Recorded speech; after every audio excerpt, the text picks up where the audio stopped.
The following is a Mid-Atlantic Sports special presentation.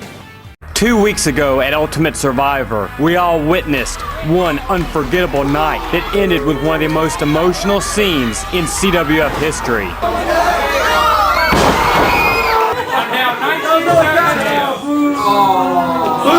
These people know I come in here, I jump off these freaking cages, I land on my damn head. All I want is a thank you. And like you, and come in and check it. So get your ass in here and do it.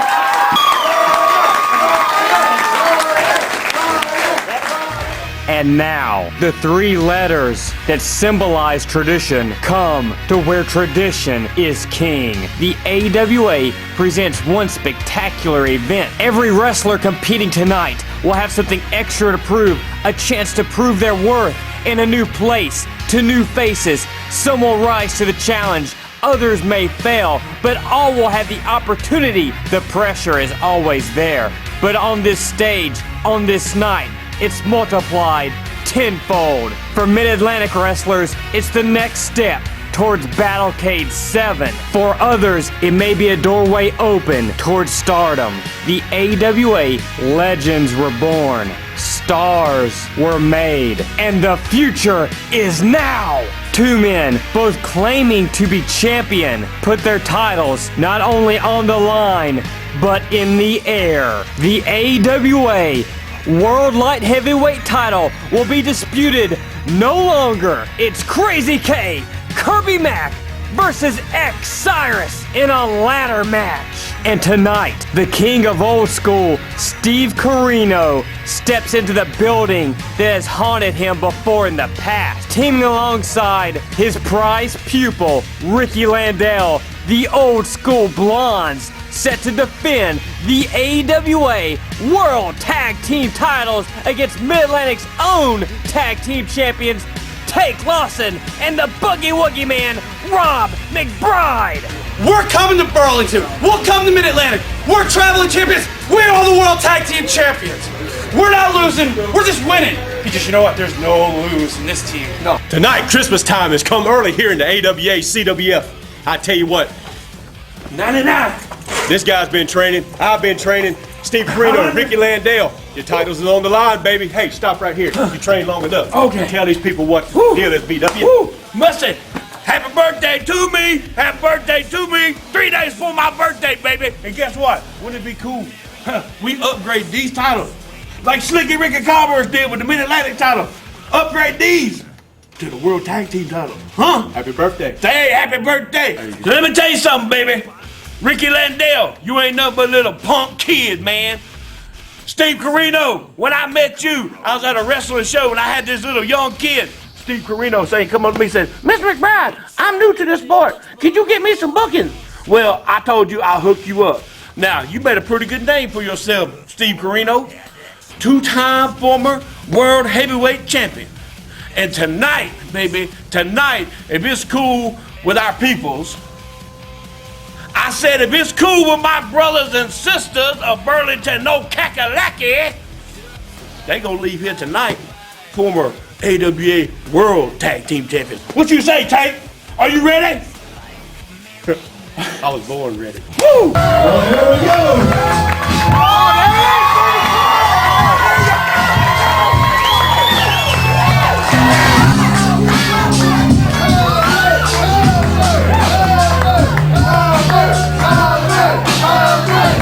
Who do you want?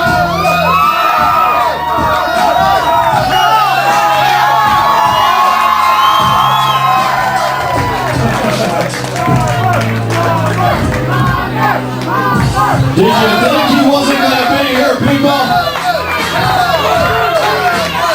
Ladies and gentlemen, the flagship of the AWA, Rick Converse.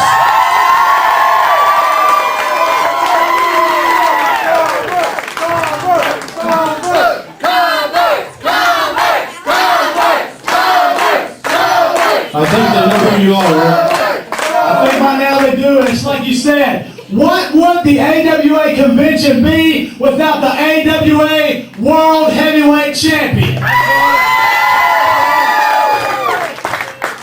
I mean, the night that we have here, we have people from all over the U.S., different parts of the world. The whole AWA is represented tonight right here in Burlington, North Carolina.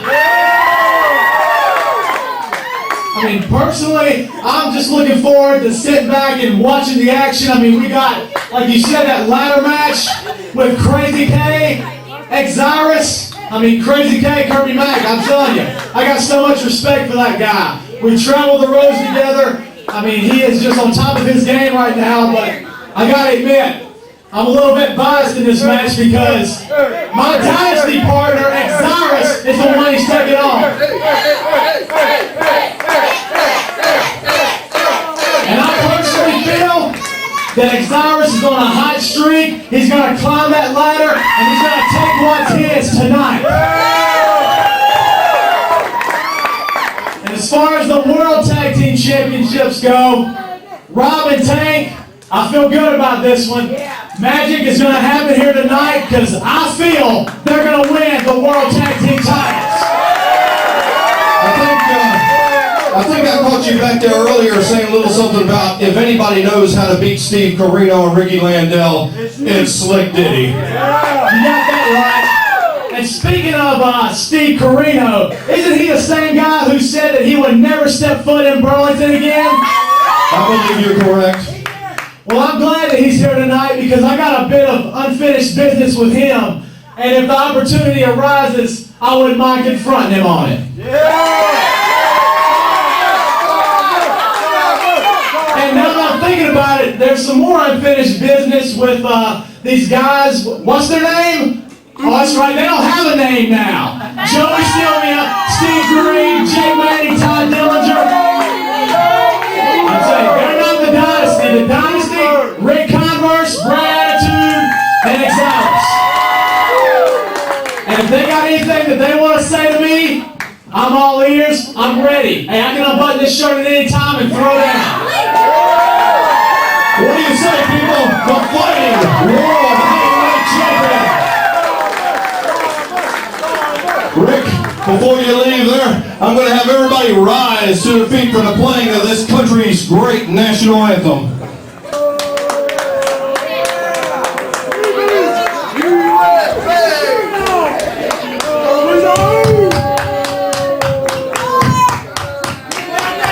Yeah, USA!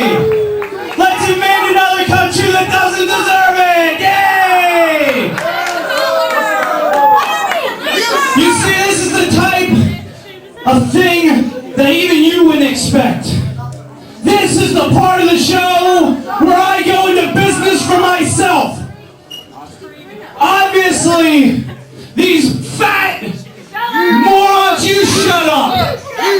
If you were my wife, you wouldn't even be allowed out of the kitchen. But you're so ugly, CW Anderson wouldn't even put you over.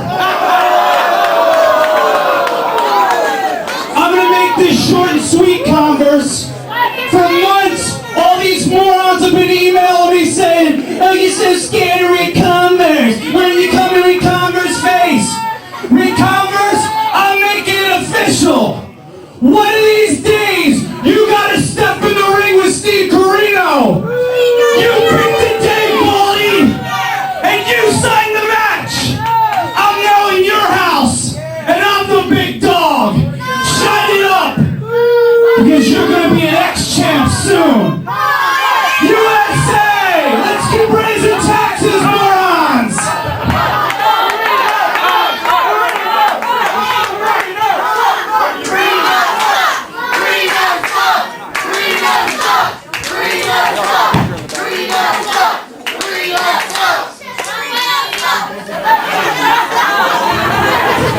I tell you, that's pretty big words for a guy that I pinned right here in this ring back in January.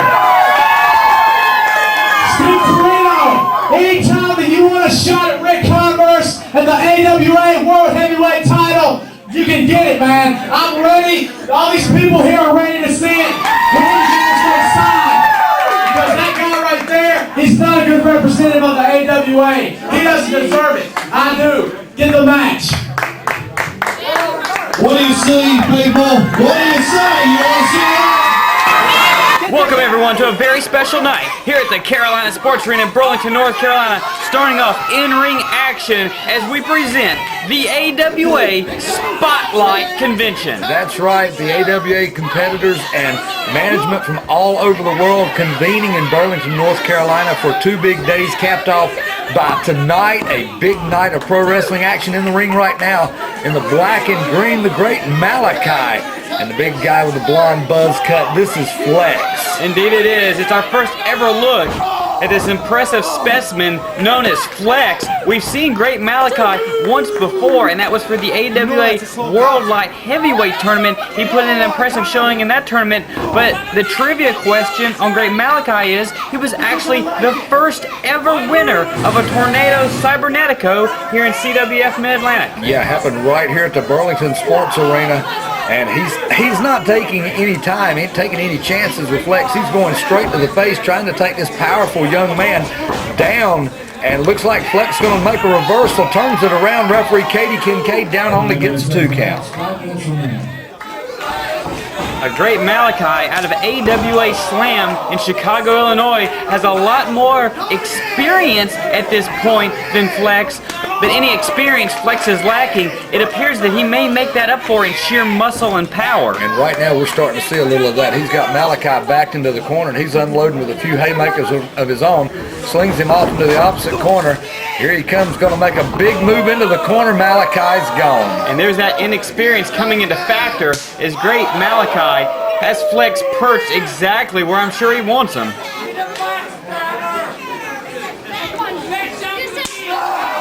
Malaki unloading on the back of Flex a second time, trying to get him to let go of the ropes. Backcracker. Backcracker with Flex already being elevated, sitting perched on that second inside turnbuckle, and Malaki may have this one in the palm of his hand. I don't even think going to the top rope is necessary if he just get in and roll the man up and make a good cover, but nevertheless, here he goes to the top rope.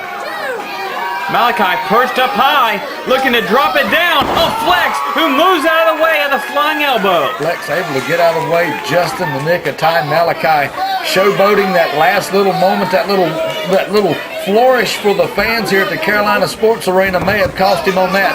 Both men struggling to get back to their feet. The great Malaki may have taken this youngster possibly a little too lightly, as he took an awful long time getting to the top now and giving Flex an opportunity here in the later goings to battle back. Yeah, Flex is tenderizing the chest of Malaki. Malaki reverses, and Flex is going behind for a full Nelson. Oh! Full Nelson suplex buries the head and neck of Malaki, and Flex is victorious in our opening contest of the AWA Convention Spotlight. They tried to attack me. I hope that you people did not think you were going to get AWA Showcase without the AWA's natural-born favorite son. Tell him about it, handsome Mitch. My regular tag team partner, Mr. $90, couldn't be here tonight because he broke his foot on Rob McBride's skull. Oh my God, it was horrible. And we will avenge that injustice at a later date, Rob McBride. But I got the best substitute I could hope for. My best friend, direct from Milwaukee and Brew City Wrestling, Mr. Dinn.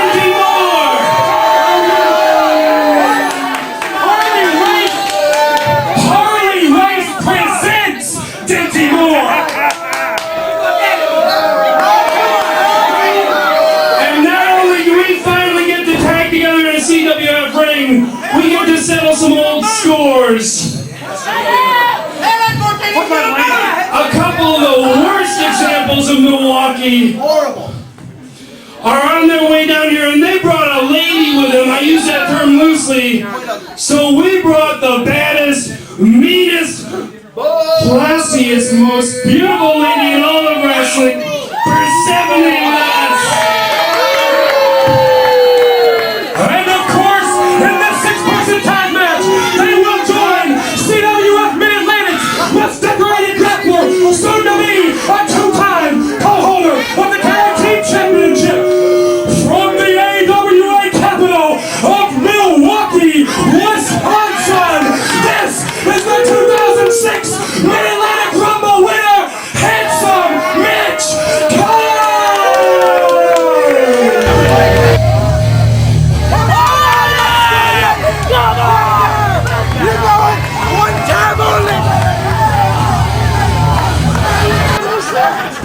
This has the potential to be one of the most entertaining six-person contests we've had in an awful long time, Randolph. Right now in the ring being taken down is Jose Guerrero, and a very familiar face here in CWF Mid-Atlantic, a very handsome man, Mitch Connor, in six-person tag team action. That's right, Mitch Connor pretty much returning to his roots here in Burlington, because this is almost essentially an AWA Bruce City matchup here at the convention spotlight. In fact, Mitch Connor is teaming alongside an old friend from Milwaukee, Wisconsin himself, Dinn T. Moore, their partner, a longtime athlete here in the Mid-Atlantic, that being Persephone. They're managed by Brad Stutts, owner of Fatback Enterprises himself. They're squared off against the Bruce City opposition of Jose Guerrero, who's competing in the ring right now, Irish Mickey McCoy, and Katie Syren. That's right, it's going to be a wild one. Right now, Guerrero got control over Connor. These two definitely familiar with each other. As Connor goes behind, reverses the hammerlock. Guerrero going for the ropes, and you may notice we have a special guest referee for this match. We all know the world's most dangerous woman, G-Star. Yes, former Mid-Atlantic television champion herself, certainly has no love lost for either Mitch Connor, Persephone, or Brad Stutts, as G squared up with all three of those individuals in the past. But I'm sure in this contest, G will do absolutely nothing but call this one straight down the middle. And G-Star is out of the line of sight. She didn't see the handful of hair that Mitch Connor got, but this may have backfired on him. As Guerrero stomps across his back, drops an elbow into the kidneys. Mitch Connor may be feeling at home, but Jose Guerrero is definitely taking that home field advantage away from Mitch Connor. Yeah, Guerrero showing up pretty impressive so far in this six-person action. He's got Connor down on the canvas, which is usually, Connor's method of mayhem. He likes having his opponent down, but Guerrero appears to be in control. And now for the first time legally in this contest, it's Irish Mickey McCoy. Headbutt straight to the arm of Mitch Connor. And I tell you, I've never had the opportunity to see this Mickey McCoy wrestle before. I was talking to him a little bit before this show, and that is a kid that is just full of life and energy when it comes to the sport of professional wrestling. And he reminds me of a lot of the young rookies that come out of the dojo. You can't help but cheer for them, because they're not here for the fame or the money. They're here because they love this great sport. That's right, and Mickey McCoy right now is able to finally get an advantage with the leg scissors on a very handsome gentleman, Mitch Connor. Hey, grapevines the arm. Very nice chain wrestling. And we said that keyword again that we love saying so much, and that's wrestling here in CWF Mid-Atlantic. That's exactly why Burlington, North Carolina, and CWF Mid-Atlantic specifically. Oh, we got a little Irish jig here, courtesy of Mickey McCoy, ducking the clothesline and an atomic drop. Mitch Connor feeling the worst on end of this one. And right now, slammed back down on the floor. Irish Mickey McCoy got him with an armbar, but looks like Connor's trying to set him up for a jawbreaker, perhaps? Yes, he does indeed do that, just to the side of the jaw. Mickey McCoy now for the first time making a tag to Dinn T. Moore, and Irish Mickey McCoy and Dinn T. Moore are certainly no strangers to one another. They've had a lot of battles up in Milwaukee and Waukesha for AWA Bruce City Wrestling. Yeah, Dinn T. Moore is a big bruiser of a man, and looks like he's been in a few street fights, and I'd probably put money on him just by size alone. I mean, in our press packet we received, we were able to look at video of some of the individuals, and you may laugh initially at the name Dinn T. Moore, but this man can certainly get it done in the ring. A man with his speed and size reminds me in some aspects to the great Bam Bam Bigelow. Yeah, that's true, but he's really right now on the receiving end of Irish Mickey McCoy. McCoy still working away on that arm and shoulder of the big man. Got him down on the canvas, drops in with a headbutt. And right now, Dinn T. Moore needs to accept what he's being coached by Stutts on the outside and get back over the corner and make a tag. Well, in just these couple of initial moments, I have to say that Irish Mickey McCoy would fit in so great here in the Mid-Atlantic, because he is just putting on a wrestling clinic against whoever he's in the ring with. That's right. And right now, Dinn T. Moore looks like he's trying to rub a little across the bridge of the nose, and he finally forces McCoy back into the ropes, and the referee is going to have to call for the break. Dinty Moore lighting up the chest of McCoy. Wisconsin uppercut. Now with Irish Mickey McCoy stagger, Dinty Moore whip across the ropes. McCoy though, blocking hip toss. Moore blocks one as well. And McCoy back with a big drop kick, staggering the big man, followed up with a beautiful deep arm drag. He's got him on the canvas once again. Dinty Moore, man, that size is not used to being on the canvas, especially at the hands of a man that's probably a good 4 or 5 inches smaller in stature. Oh, and yeah, definitely at least 50 pounds or more. Undersized, but now making a tag to Miss Katie Syren. And Katie Syren, much like the ladies here in the Mid-Atlantic, no hesitation at all with locking up with the male opposition. Well, you gotta take a hats off. She come through the rope. She was waiting on that tag, and look at that big forearm right to the face. Drop toe hold, smart thinking by Syren, and now a forearm shot that just about levels Dinty Moore. The shivers that young lady is setting out is reminiscent of some of the old Texas wrestlers from the early 70s. And right now, Dinty Moore's into his corner, and Irish Mickey McCoy tags back in. Dinty Moore had just as much, if not less, success against Katie Syren than even against Mickey McCoy. And here's Persephone. She tags in for the first time. Irish Mickey McCoy is, looks like he's going to go ahead and lock up with her, but no, back into the corner. And is he considering a tag here? Mickey McCoy is certainly enough of a gentleman not to wrestle a woman, making the tag to Katie Syren, ducking under the clothesline of Persephone, and Katie Syren coming right back with those big forearms across the face of Persephone. Reversal by Persephone, but she still eats the clothesline. Tell you what, Katie Syren is really showing out. This young lady is packing a powerful wallop with these forearm shivers. Persephone back over to her own corner, looking for a little love from her teammates. Persephone wearing the pink and black, almost representative of Fatback Enterprises, of Mitch Connor, Brad Stutts, and of course their traditional tag team partner, Donnie Dollars, not here tonight.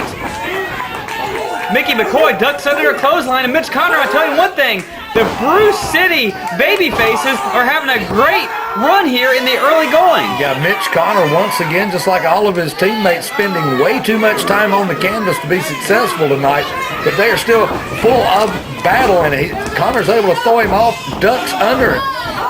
Beautiful Hurricane Rana. Oh, but Dinty Moore caught him that time, and what a spinal tap. Dinty Moore, I think he's still a little upset about not being able to do much when he was a legal man. Mitch Connor just unloading on the skull of the Irish one. Well, when Mickey McCoy hit that initial Hurricane Rana, it almost seemed like he levitated in the air for a moment when he caught Mitch Connor with that. But Dinty Moore caught him, powerbombed him down, and that was really the first big offensive maneuver this team of Bruce City and Fatback Enterprises has gained so far in this contest. Wait a minute, Dinty Moore is directing traffic, asking the referee to step over a little bit, and unloads again with another spinal tap. Oh, boot to the head. Straight to the face, making the cover. Here's a count, only a 2. And Mickey McCoy has really been pummeled by Dinty Moore here in the last 30 seconds. Yeah, you got to think he's standing up on adrenaline alone right now as Persephone is tagged in, and she gives him a paintbrush across the face. There's a lot of people that we're seeing for the very first time ever here at CWF Mid-Atlantic Rings. But as far as Persephone goes, it's actually been 3.5 years since the last time she stepped foot at CWF Rings. And honestly, the last time she did, it was against our official for tonight. That's right. I mean, there's history going all the way around here. Persephone driving Irish Mickey into her own corner. The outstretched boot of Connor tags in Mitch Connor. He's going up to the second rope. Mitch Connor senseiing down on the back of Mickey McCoy. Yeah, it's that karate thing or something like that. I'm sure he's explaining to Mickey McCoy exactly which thing he just hit him with. Once again, just a 2 count though. I was kind of alluding to earlier, you could tell just from the early stages of this contest why exactly Burlington, North Carolina and CWF Mid-Atlantic was chosen as the host site for the AWA Convention Spotlight as Mitch Connor drives the unpadded knees into the skull. Irish Mickey McCoy flat on his back. Dinty Moore tagged in, goes immediately for the cover. Referee's down. McCoy able to get out on a 2 count again. And of course, you have to put a little more effort into it when kicking out from Dinty Moore, who's got to be pushing 300 pounds. And now Mickey McCoy full steam ahead. Drop toe straight into the corner by Ditty Moore. Very smart thinking by the big man. Big man driving the legs. Now, wait a minute. Here we go. He's asking for a little traffic maneuver. And off the back, full body weight across the ropes. Boy, the upper torso of Mickey McCoy was just crushed, and he is in desperate need to make a tag to either Jose Guerrero or Katie Syren. And I do not know how he was able to get out of that one. Looks like Brad Stutts having a little fun on the floor down there, pretending to fan the man, trying to get him a little win. But look at this, McCoy's not done. Looked like Ditty Moore may have been going for an exploder there, but Mickey McCoy was able to turn it into a Russian leg sweep. Referee G-Star's got both men down, counting right now. Both men struggling towards their own respective corners. Look at this, Mitch Connor flies in, grabs McCoy to keep him from getting into his corner.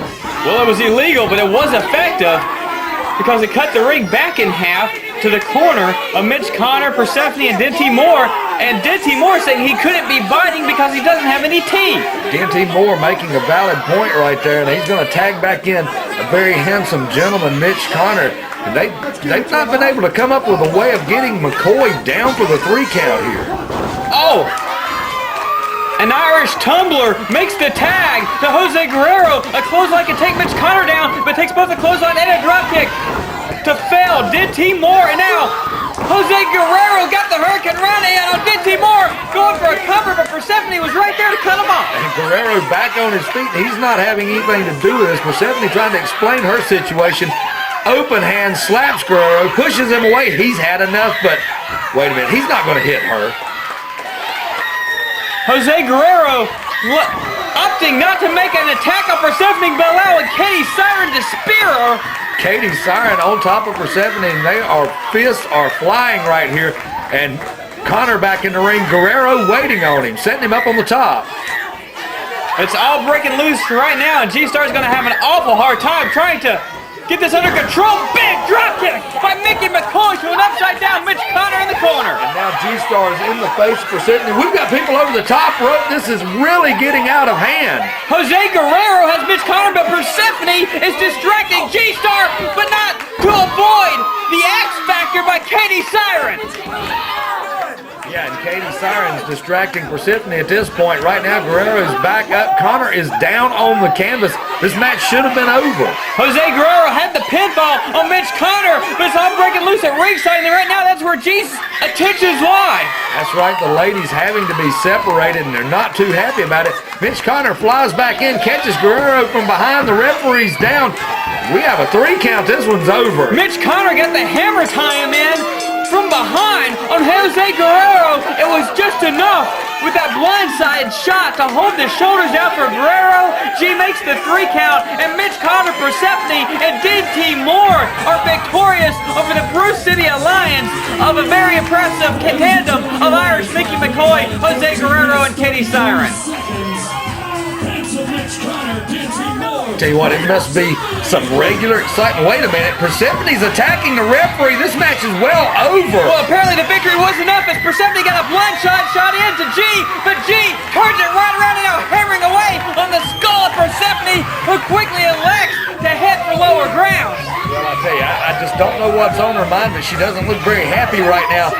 Stutts is kind of holding her back here. Well, Persephone saw an opening. G-Star was a little more prepared than she expected. Come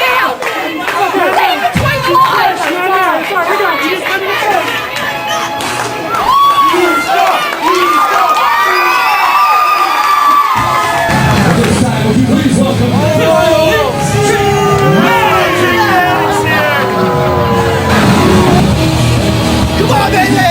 That's right, baby!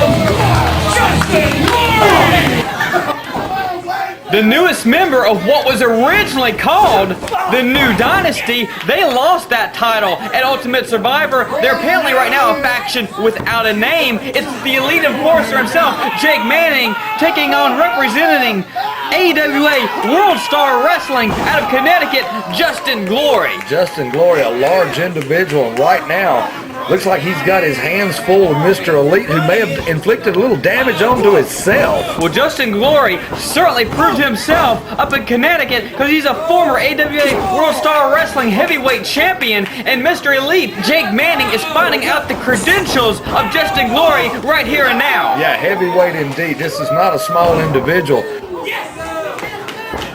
I mean, Jake Manning is not a small individual, and this guy's kind of just overwhelming him physicality. And look at this, referee Charles Richardson knows he's got his hands full. These two monsters are going to battle. Well, they've been in a fierce contest for a good 10 minutes or so now, and Justyn Glory looking quite possibly double jump, split-legged moonsault, but Manning brings the knees up.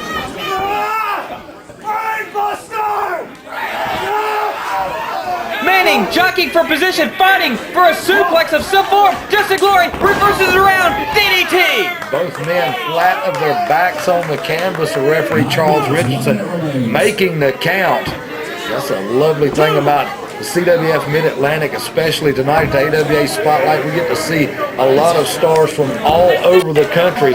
And now this young man from Connecticut promotion appears to be going to the top. Yeah, right after kicking the tar out of the camera, apparently. And now Jake Manning trying to grab Charles Richardson as a distraction, and out of nowhere, simply Steve Greene, one of the members of the former faction known as the New Dynasty, intervenes. Manning has the leg hooked, and Jake Manning is going to steal this one over Justyn Glory thanks to the interference of one of his teammates. Yeah, that was definitely a larcenous move by that now unnamed faction, seeing Greene come in and save Manning. Quick!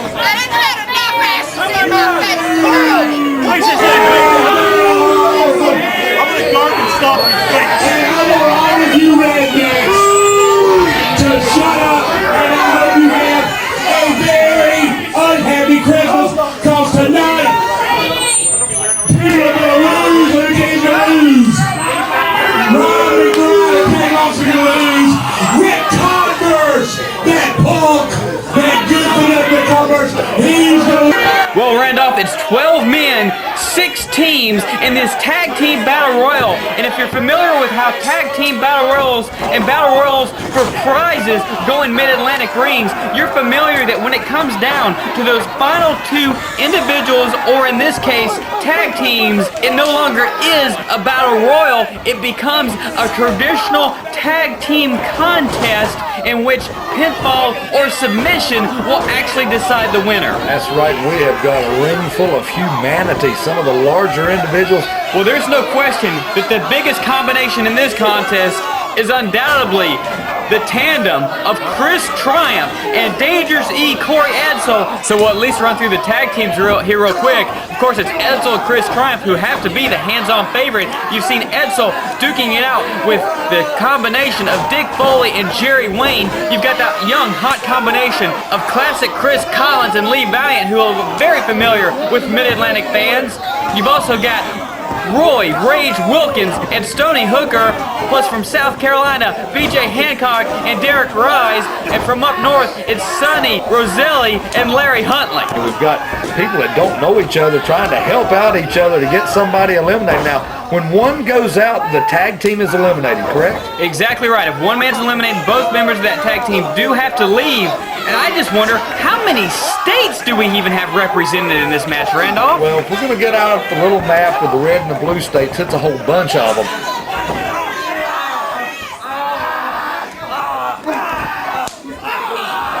And we've got an elimination, Randolph. The tag team of BJ Hancock and Derek Ryze has been eliminated courtesy of who else? Corey Edsel, and also Sheik and his bodyguard, who aided in that elimination at ringside. Yeah, and I'll tell you what, you got to always keep your eyes open on the Sheik. The Sheik doesn't travel alone.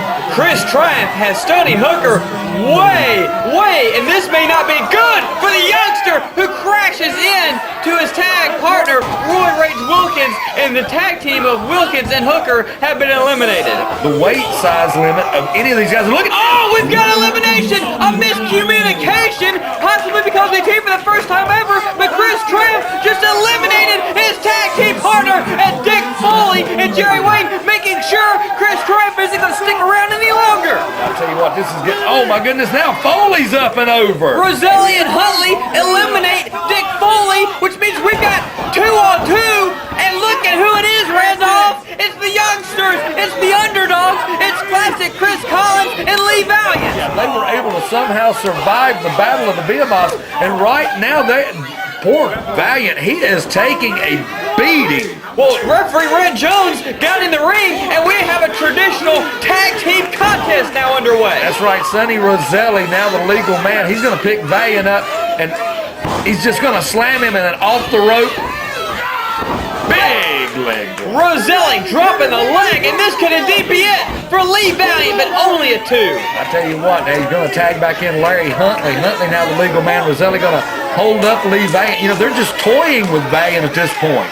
Lee Valiant, outside of possibly Stoney Hooker, far and away the smallest man in this battle royal, but luckily it's no longer a battle royal, it's a singles contest, and Lee Valiant and classic Chris Collins have been known to pull some upsets over larger men in the past. And I tell you what, the enforcer Larry Huntley eyeballing the referee. Red Jones has rotated in to be referee for this final fall of this match, and right now he's got his hands full. And this tag team from up in Maine, they wrestle for AWA New Wrestling Horizons, and they are former AWA North Atlantic Tag Team Champions, and they've been making noise for a long time about getting a shot at whoever the AWA World Tag Team Champions are. Well, I'll tell you what we're seeing tonight, they're proving they have a valid point. Chris Collins, a little too late, but he's able to break up the pinfall attempt. Well, if I'm not mistaken, Roselli may have just been pulling Lee Valiant's head up off the contest, which would be an insane maneuver to make to give these youngsters a second opportunity. Big slam, and I tell you, Valiant, I don't know how he's even moving at this point. Lee Valiant somehow was able to calculate the elbow coming down, rolled out of the way, and once again, Lee Valiant trying desperately to make a tag to classic Chris Collins. Collins waiting on the tag. He is the fresh man. He's not been in several minutes. And I tell you what, well, he's not been in since Roselli and Huntley brought this down to tag team match. He's able to duck under the clothesline and connect with a big forearm, a pair of forearms, and now a drop kick. Well, Classic needs to keep this one going because his partner has been severely incapacitated after this beatdown from the last several minutes. Now Collins, he tried to go up and over the back and went in straight to the Death Valley driver, courtesy of Larry Huntley. Collins stunned. He has no idea where he's at right now. But Lee Valiant comes back in with a kick to the back of the head. But Roselli right on top of things, tossing Valiant to the outside. Now with Collins rolling from behind and a handful of time Red Jones and Sonny Roselli and Larry Huntley have won this tag team battle royal, and in their future lies the AWA World Tag Team titles. Yeah, Roselli and Huntley down from Maine, making it impressive, showing classic Chris Collins filing a complaint, but to no avail.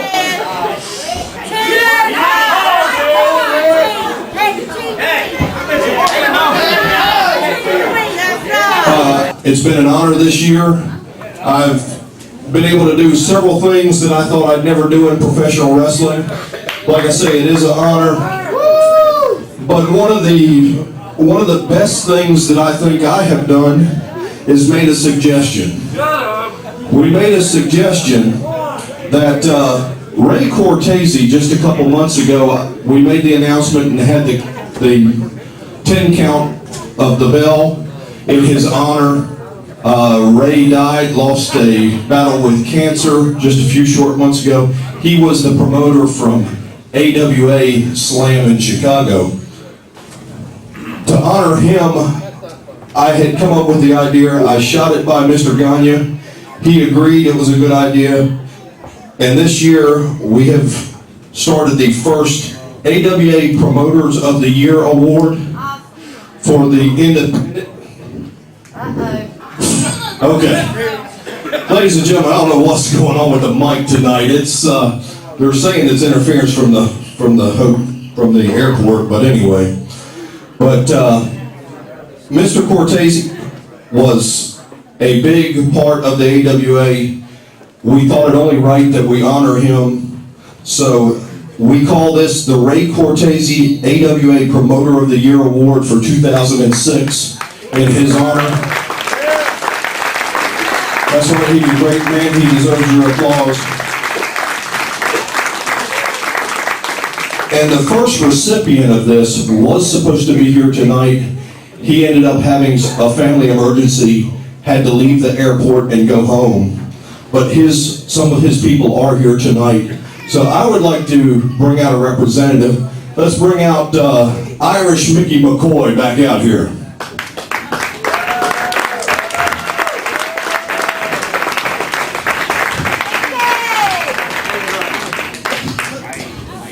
Mr. McCoy, on behalf of Frankie the Thumper DeFalco, the promoter of Brew City Championship Wrestling, I present this to you. Frankie is a good friend of mine, is a heck of a promoter for the AWA, and he deserves this. And take it back to him. I hope all is well at home, and thank you very much.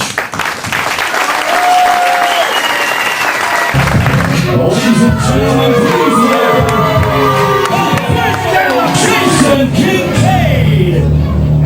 Come on, North Carolina! Taking a look at the turncoat, El Fuego Jesse Ortega is the first time we've had a look at him since his deplorable actions at Cage of Death at Ultimate Survivor. And of all things, he's getting actually what amounts to the opportunity of a lifetime against the AWA Shooting Star Champion, Jason Kincaid, out of West Virginia.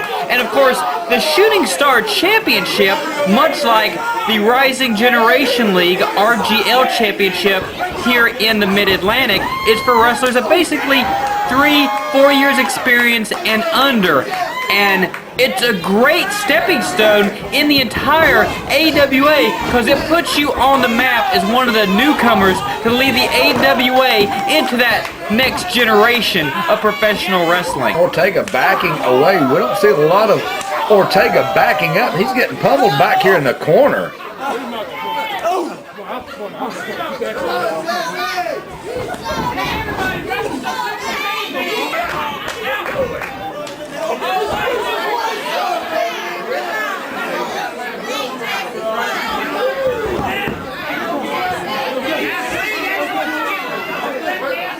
And with Kincaid landing on the outside springboard drop kick his way back in. You gotta admire the gristle and the guts of both of these young men. I mean, we expected this kind of battle out of Ortega, but I did not expect this young man from West Virginia to come flying off the top rope, and gotta wonder if they're not regrouping out here on the side. Well, Gemini trying to give Ortega some advice as Kincaid spirals through the ropes onto both Gemini and Ortega.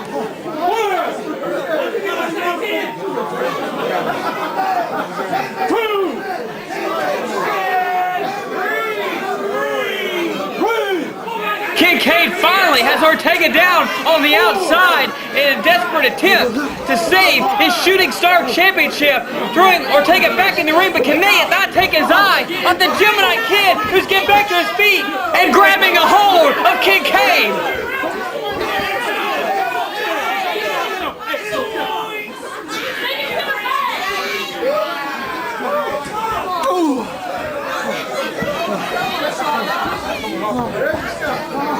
Ortega now, front face lock on Kincaid, possibly going for a Phoenix driver, but Kincaid able to slip out from behind. Ortega now, STO up the top turnbuckle, but can only get a 2 count.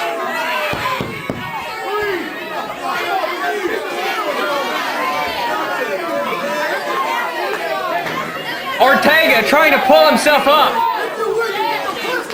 possibly looking to go to the top turnbuckle as Kincaid fighting to get to a vertical base on the canvas.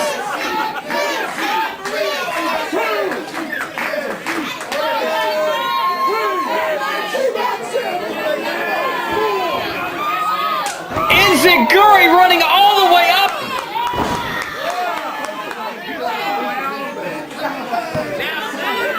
And now Kincaid, can he put Ortega away? Kincaid finally looks like he might be in control of this match for the first time.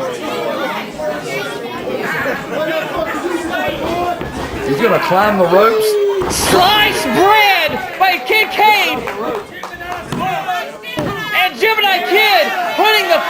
the ropes of Jesse Ortega. That fashion plate Gemini kid with that very strange garment he's wearing, and Kincaid not taking advantage of the situation. Ortega is still out, but he's signaling for going back up in the corner.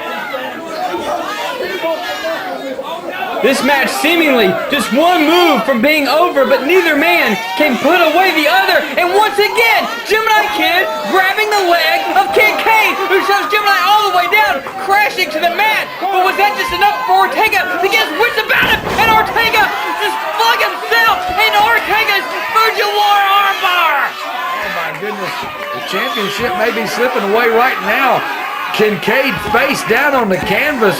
I don't know if he can reach the ropes or not. Kincaid go for the bottom rope, but Gemini Kid is pulling the bottom rope away, and Kincaid is tapping out. We have a title change via submission. Jesse Ortega has won the AWA Shooting Star Championship. And you better believe he can hand half that belt to Gemini Kid.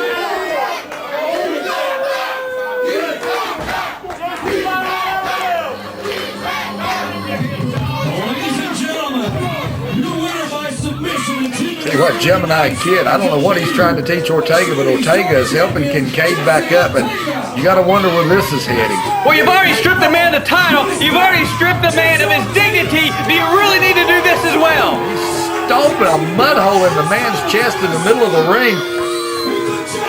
And now a little chiropractic adjustment. Reaching away on the head of Jason Kincaid, who's taking a beat down after the match, courtesy of both Jesse Ortega and Gemini Kid, who handed it to him on a silver platter. Brian is the Shooting Star Champion, West Virginia, wherever he's gonna go, he's gonna defend his championship, because he's a world champion.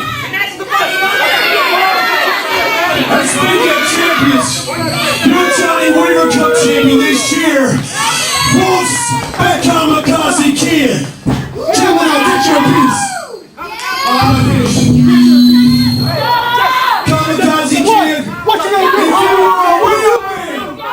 If you were a real man, you'd come in this ring and face me tonight. But you're not a real man. You're a real man.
And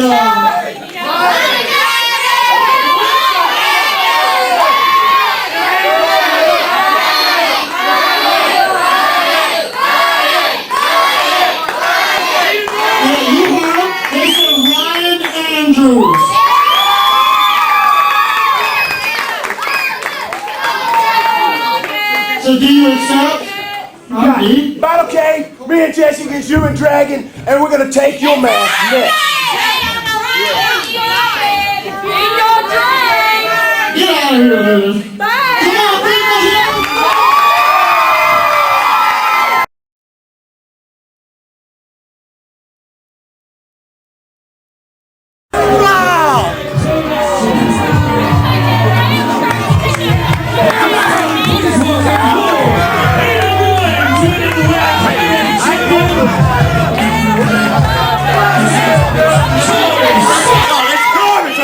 I'll tell you what, everybody's come out here and charge Rick Converse, but the man that Rick Converse is scared of is simple. Right here is Joey, Silvia. You know Rick Converse is the only man in the CWF who's never been beaten at Battle Cave. But I tell you what, Joey, if Rick got the guts, you will be the first man to beat him at Battle Cave and become the AWA World Heavyweight Champion. Because the bottom line is this, it is his destiny to become the AWA World Champion. And speaking of destiny, won't you grow up and shut up, punk? Everybody say, what is the name of Ty Dillinger's new group? Since we can't call ourselves Dynasty, but let me tell you about Dynasty. A dynasty begins and a dynasty has an ending. And I'll tell you what, there's something greater than a dynasty, and it is called a destiny. Hey, look! Oh, why don't you go get a haircut, pal? So bottom line is this, December 30th, Belcade, we're going to call it a night of destiny. Better yet, Rick Converse is going to be your fatal destiny on December the 30th.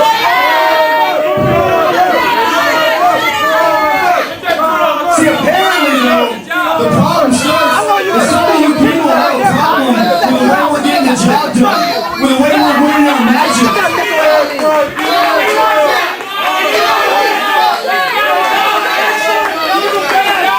So you got Crackhead over there, don't like the way we're winning our matches. You got Bullback the senior here over here, having a problem with the way we're winning our matches. And there's one more guy that really surprised me.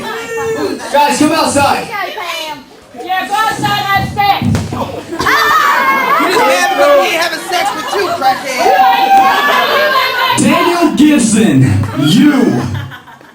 you really surprised me. I heard you made some comments about how we're getting our matches won, how we're going on 4-on-1. Is there a problem with the way we're winning? I mean, come on, you got something to say? Joey, where's all this coming from, man? I'm here to enjoy the show. I make comments every show. He's here to enjoy the show. I mean, it's all good, but the thing is, some people, the rumors have been saying that you opened your mouth and now you have issues. What's your deal, man? Chance, come on, talk. Joey, it's the AWA convention. All right, people are here from all over. Can't we just get on with the show and not worry about what I had to say?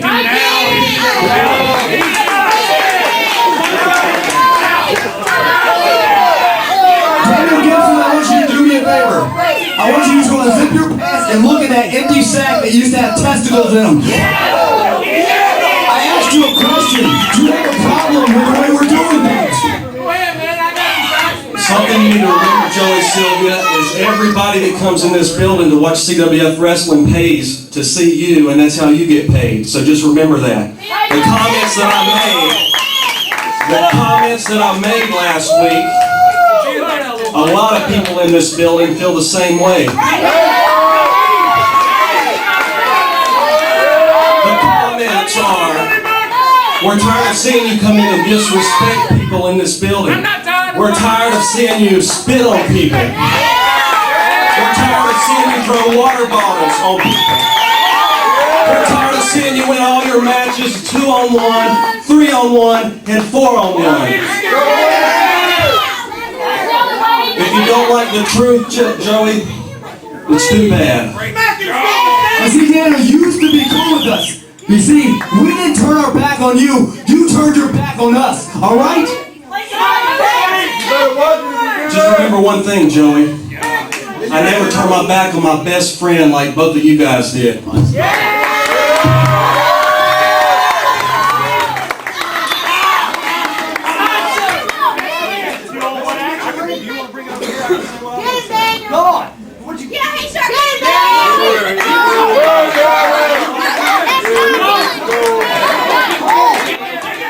Joey, Silvia, and Steve Greene in the face of this fan at ringside, but not for long because the Mid-Atlantic Television Champion is here to make sure they don't get any further. That's right, dangerous from any angle. Brass Munkey taking control down here, wiping up this area of this so-called new destiny right here. And he's got his hands on Dillinger. Oh, shot from behind, but the Mid-Atlantic Heavyweight Champion is simply Steve Greene.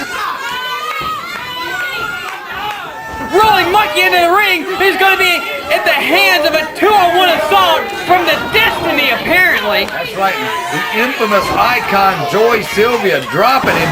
Steve Greene dropping him for good measure. Munkey's probably seeing little stars around his head right now. Well, first off, God bless that fan at ringside for sticking up for what is right and telling Joey Silvia exactly how it is. And second off, God bless Brass Munkey for standing up for the fan. And oh my dear God, Randolph, look who it is. He's got the cat hat on. That's not a good sign. It is Otto Schwanz, a former Mid-Atlantic Heavyweight Champion. Otto Schwanz clotheslining Silvia and Steve Greene, and this more than evens up the odds. That's right. And Silvia right now has got to be wondering, what in the world? How did I get in the ring across the guy from this size? But all he can think right now is how many more knees is he going to be force-fed? Flying shoulder tackle, and you better believe Joey Silvia is really happy the Mid-Atlantic Heavyweight title isn't on the line tonight. That's right, and Schwanz cleared the ring, and those jokers are running. Well, Randolph, I believe we may have, oh, wait a second, Malaki up and over on the Destiny! That's right, looks like they're all down on the concrete except for Schwanz, who he pulled something like that. I believe we'd both be out of voice. Well, we've certainly seen him pull it on occasion back in the day. And Otto Schwanz, you just never know which direction he's coming from, and I don't think he does either. But right now, he's got the Mid-Atlantic Heavyweight Champion, Joey Silvia, backtracking in the ring. Well, you know, every time you speak with Schwanz away from the ring, the first thing he says is, I want a title shot. Well, he's got his hands on the champion right now. You notice he's not letting go of him. Well, speaking of title shots, him and the AWA World Heavyweight Champion, the first Rick Converse, back on August 19th, had one of the premier matches of 2006 right here live at the Carolina Sports Arena, and what a contest that was. And Otto Schwanz proved that he is more than championship material. Yeah, he's definitely championship material. Look at the cut of this man. I mean, this is a professional athlete from top to bottom, and right now, he is having his way with the Mid-Atlantic Heavyweight Champion. Oh, amateur-like takedown on Joey Silvia, done as much to embarrass the champion as it was to actually hurt him. Yeah, and there we go again with that word that we keep saying over and over and over here. Wrestling. You're seeing wrestling. I think a lot of the other AWA territories that came into town tonight, they brought some of their best, but I think they have really been impressed with the best CWF Mid-Atlantic has to offer. That's right. Otto Schwanz right now, he is just clamped onto the head of Silvia. Silvia's got no way out when that monster clamps on, but he's not satisfied.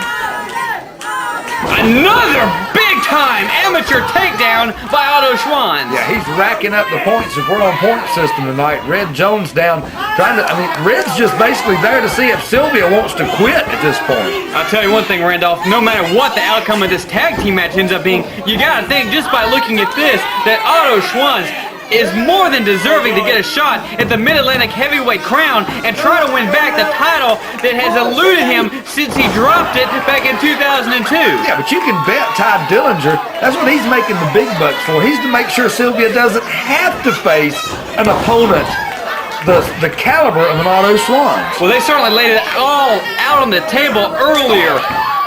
They may have been defeated at Ultimate Survivor, but they weren't going to sit on their hands. They went out and secured the match of matches for Battlecade 7. It's the 7th anniversary show, and in just a few weeks' time, it's going to be the Mid-Atlantic Heavyweight Champion Joey Silvia wrestling none other than the AWA World Heavyweight Champion himself, the first Rick Converse. It's the main event of Battlecade 7, and Randolph, it don't get no bigger. It doesn't get any bigger. We're talking 7 years straight. Battlecade has been the crowning jewel every year of the 7 years so far. The first 6 years of CWF's existence, it's always the big anniversary blowout. We always have surprises, titles on the line, and it's always where the grudges end.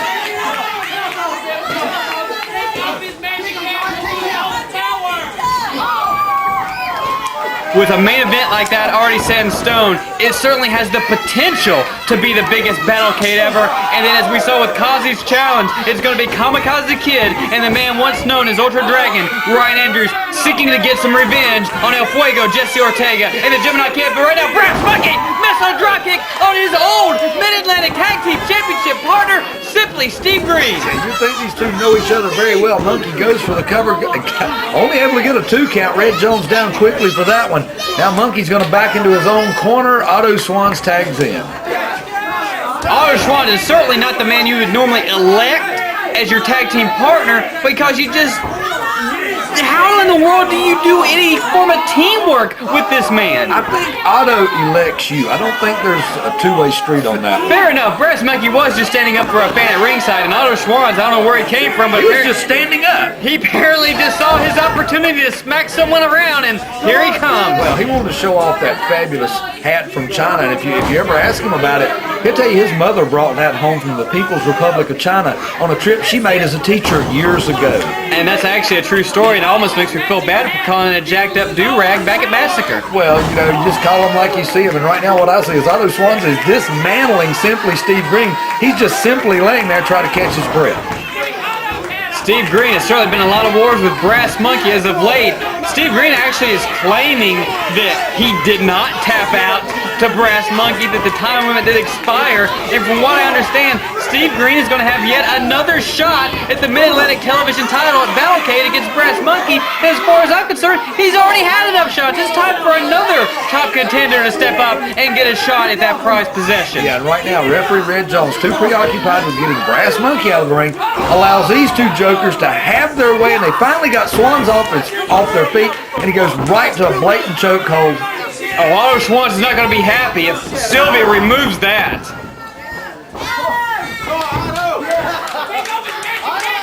Right now, it took a lot of double teaming. Now I'm sure exactly how they got there, but regardless, they have Otto Swans down on the canvas. And a knee to the head of Swans going in for a chin lock. Referee Red Jones checking to make sure that isn't a chokehold, but I mean, come on, Silvia's pretty obvious when he wants to choke somebody.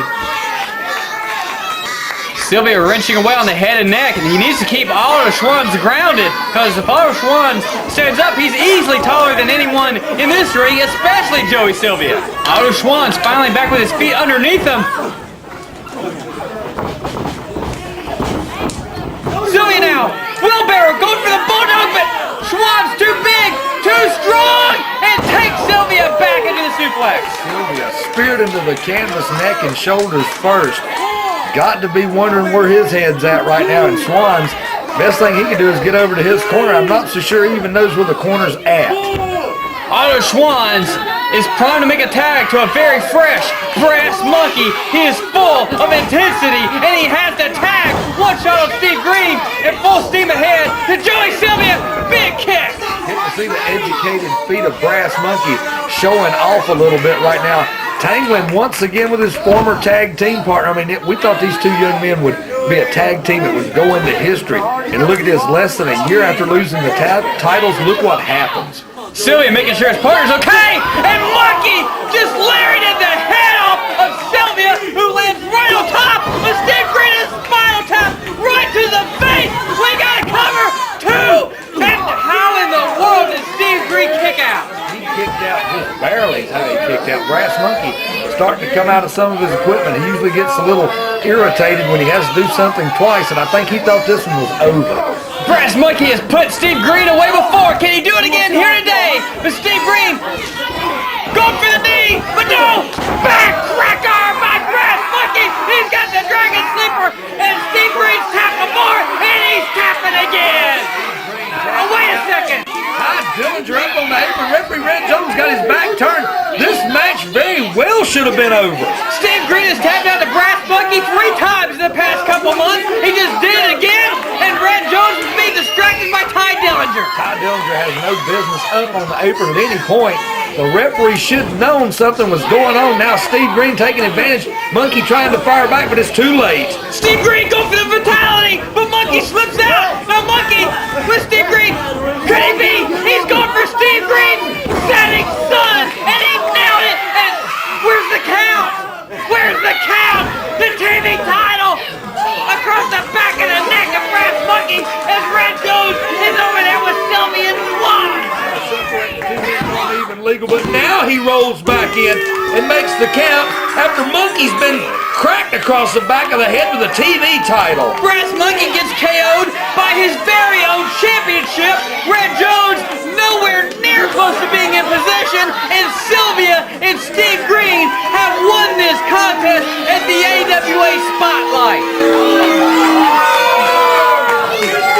Ladies and gentlemen, winners by pinfall in 10 minutes, 8 seconds. Joey Silvia, simply Steve Greene. I beat him! I beat him!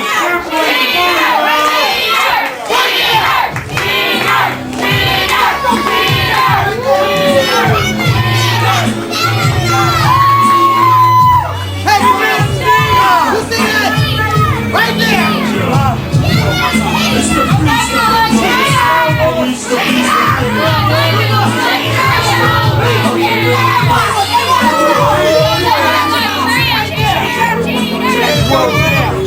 Next world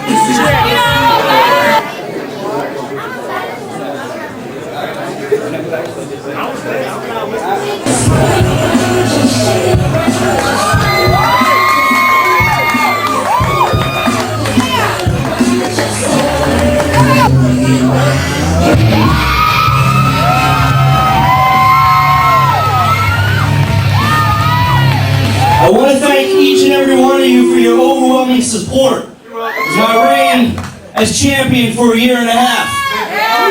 Even through this hard time. Sir, you can sit there and boo me, but I still do this for you. What I want to do is for a couple of you in attendance who may not know exactly what's going down, I just want to give you a brief little history of what happened here. It won't take all night, trust me. Me and my brother, we took an opportunity that nobody in this crowd can tell me they would have not taken. And we did that opportunity.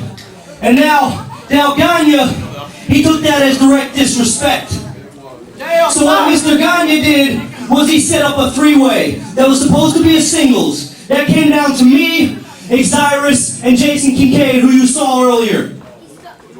Now apparently, Del Gagne has this personal vendetta against me, so he tells those two, hey, hurt Krazy K for me. Just let him know not to mess with me.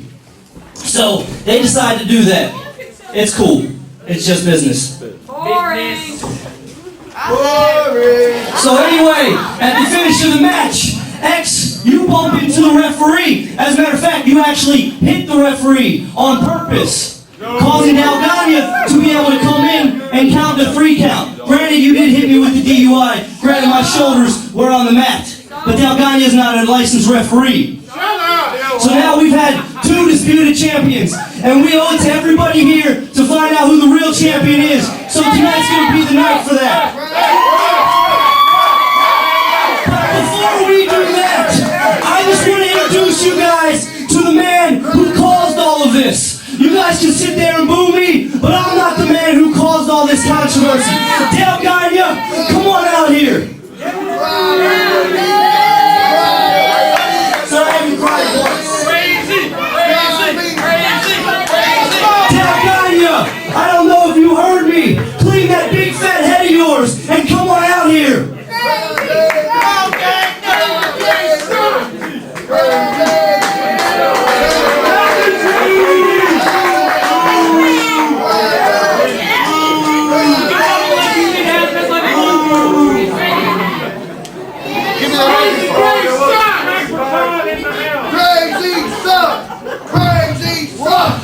remind you people of one thing.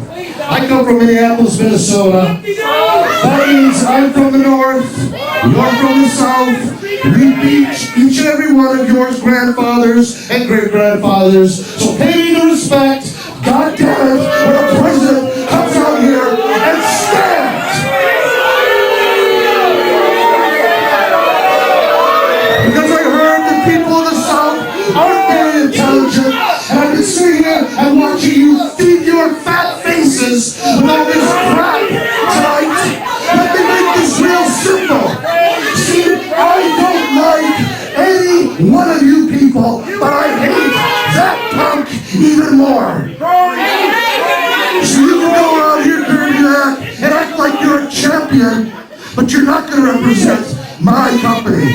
The company that Bert Gagne would be rolling in his grave right now if he was dead. So it's going to be real easy. I'll make it easy for you, I'll make it easy for each and every one of you to understand. I have tried my damnedest to make sure that I beat your spirits, that I beat your body with anyone I can come up with. Now, Cyrus didn't get the job done the first time, but I have full confidence that tonight, the best man will walk up that ladder and grab both of those belts and become the undisputed AWA World Light Heavyweight Champion.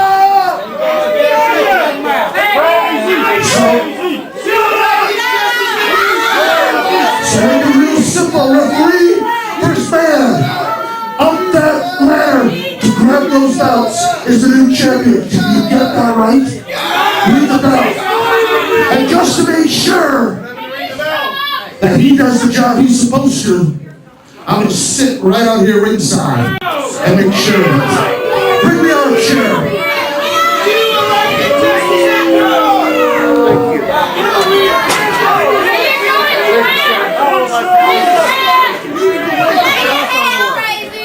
Randolph, there's a lot of controversy surrounding this match. There's a lot of things I don't agree with. But in the end, we are privileged to witness what could very well be a defining match in both men's careers and a standout match in the entire history of CWF Mid-Atlantic Wrestling. That's right, because right now above the ring are suspended not one but two.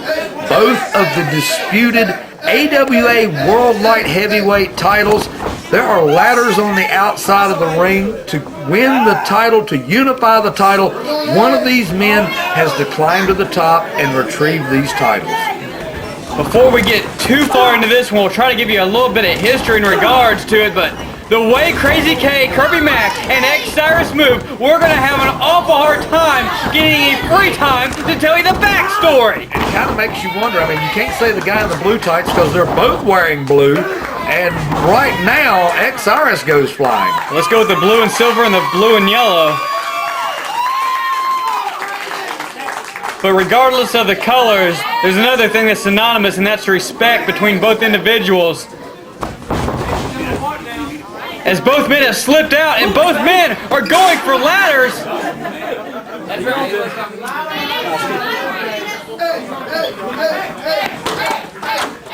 Both men trying to outsmart the other one.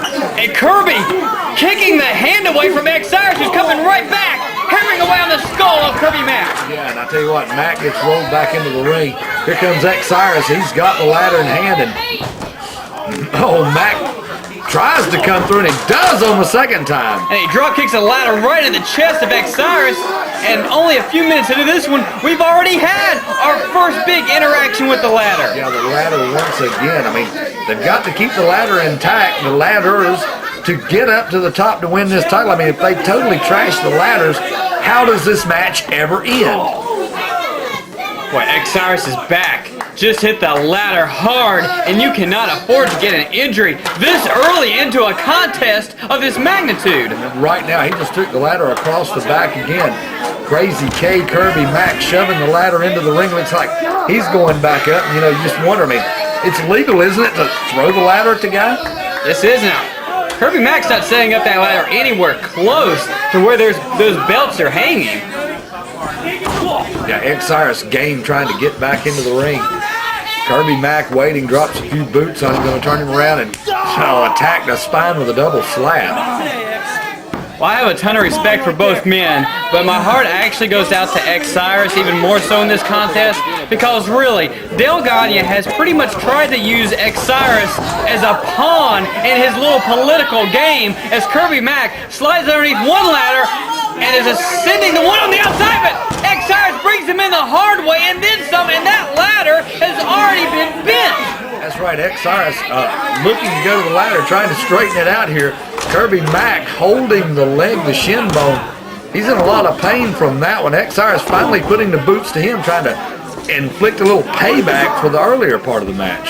Dale Gagne and Krazy K Kirby Mack are not friends, to say the very least. There's a lot of issue, there's a lot of controversy surrounding their relationship with one another and the AWA.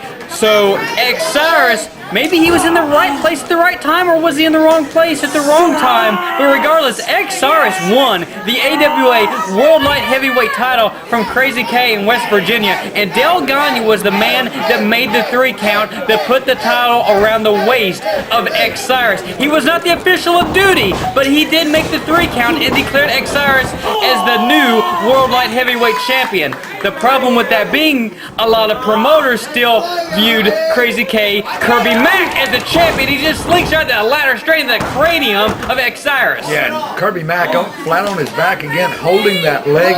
His leg's taking a beating. He's going to have a hard time getting up the ladder if he can get Cyrus out of the ring. So for the past few months, both men have been walking around with a version of the World Light Heavyweight Championship. Krazy K was considered the champion by many, but there was also a very strong contingent that viewed Cyrus as the true World Light Heavyweight Champion. Which has brought us to this contest here today as Kirby Mack sweeps the leg of Cyrus as Cyrus is straddled on that second turnbuckle, and submissions may not count. But what a position this is for Cyrus. Kirby Mack has Cyrus knotted up in the corner. Cyrus helpless. So Dale Gagne has elected to watch this match from ringside, sitting his rather large posterior in a chair handed over by Michael McAllister, and has been blatantly cheering for Cyrus. Now, Kirby Mack is from South Carolina, Cyrus is from North Carolina, Virginia area, and a lot of the fans here in the CSA, it may be 55-45. It's very, very close, but you may give Cyrus a slight edge in popularity, but that's really inconsequential. But hearing Dale Gagne cheer for someone almost makes you want to cheer for whoever he's cheering against. Yeah, there's a lot has transpired since we saw Dale Gagne here in Burlington, North Carolina last. And right now, Kirby Mack has brought the larger of the 2 ladders in. And it looks like he's going to do a little construction in the corners here. Well, Cyrus has had a fort built around him, but a fort of steel, and Kirby Mack just drop-kicked into him. Cyrus still hanging upside down. Kirby Mack, he may have injured that leg a little bit again of his own. He's holding the shin again and having a great deal of difficulty getting back to his feet. Well, anytime you try to use a ladder as an offensive weapon, if anything goes wrong, or sometimes even if it goes right, you can still hurt yourself in the process. Yeah, but he's setting it up close to the center of the ring. Now going to pull it over. Finally looks up the position where the belts are. Kirby Mack is the first one to climb the tall ladder in the center of the ring, right underneath the belts, but Cyrus pulling him off, and now Cyrus beginning to hammer away. And if it's a slugfest, I'll tell you right here now, Cyrus is going to win it because he's got some of the prettiest right hand. No, slice bread number 2 on Cyrus now off the ladder. Right off the ladder, Mack is down holding that knee, that shin again. Cyrus is face down on the canvas. I don't know how this one can end. I tell you, Kirby taking a shot at the ladder, kicks it back on top of Cyrus. Well, I think Kirby Mack keeps hurting himself, trying to do maneuvers, and you can see him limping very badly on that one leg. I don't know if he's twisted the ankle or twisted the knee at some point. Right now, Kirby Mack stomping away at Cyrus. Cyrus down on the canvas. Kirby's choking, and all the referee can do is ask him to stop. As Dale Gagne continues to scream instructions for Cyrus, and it's not like Cyrus is going to listen to this idiot at ringside. Cyrus is out there wrestling for himself, the people, and in a lot of aspects, the dynasty, because Rick Converse is the World Heavyweight Champion, and have 2 of the 3 members of the dynasty be AWA World Champions. What other faction can claim that? Oh my goodness, Osiris tossed into the ladder in the corner. Mack comes in, Osiris waiting on him. Munkey flip into the ladder, and if the knee and ankle of Krazy K, Kirby Mack, wasn't injured yet, you better believe it is now. You've got to think something shredded in that young man's knee right now. Osiris back to his feet, advancing on Kirby Mack's, got him by the hair, pulling him back up. We'll know here in a second if he's going to be able to stand. Mack is wobbly. Osiris now trying to take advantage, but no! Somehow Kirby Mack reversed it! Osiris spiraling off the ladder! What incredible agility! I tell you what, Kirby Mack, I'm not so sure he knows what town he's in right now. If a referee was to ask him how many fingers he's holding up, he'd probably say Philadelphia.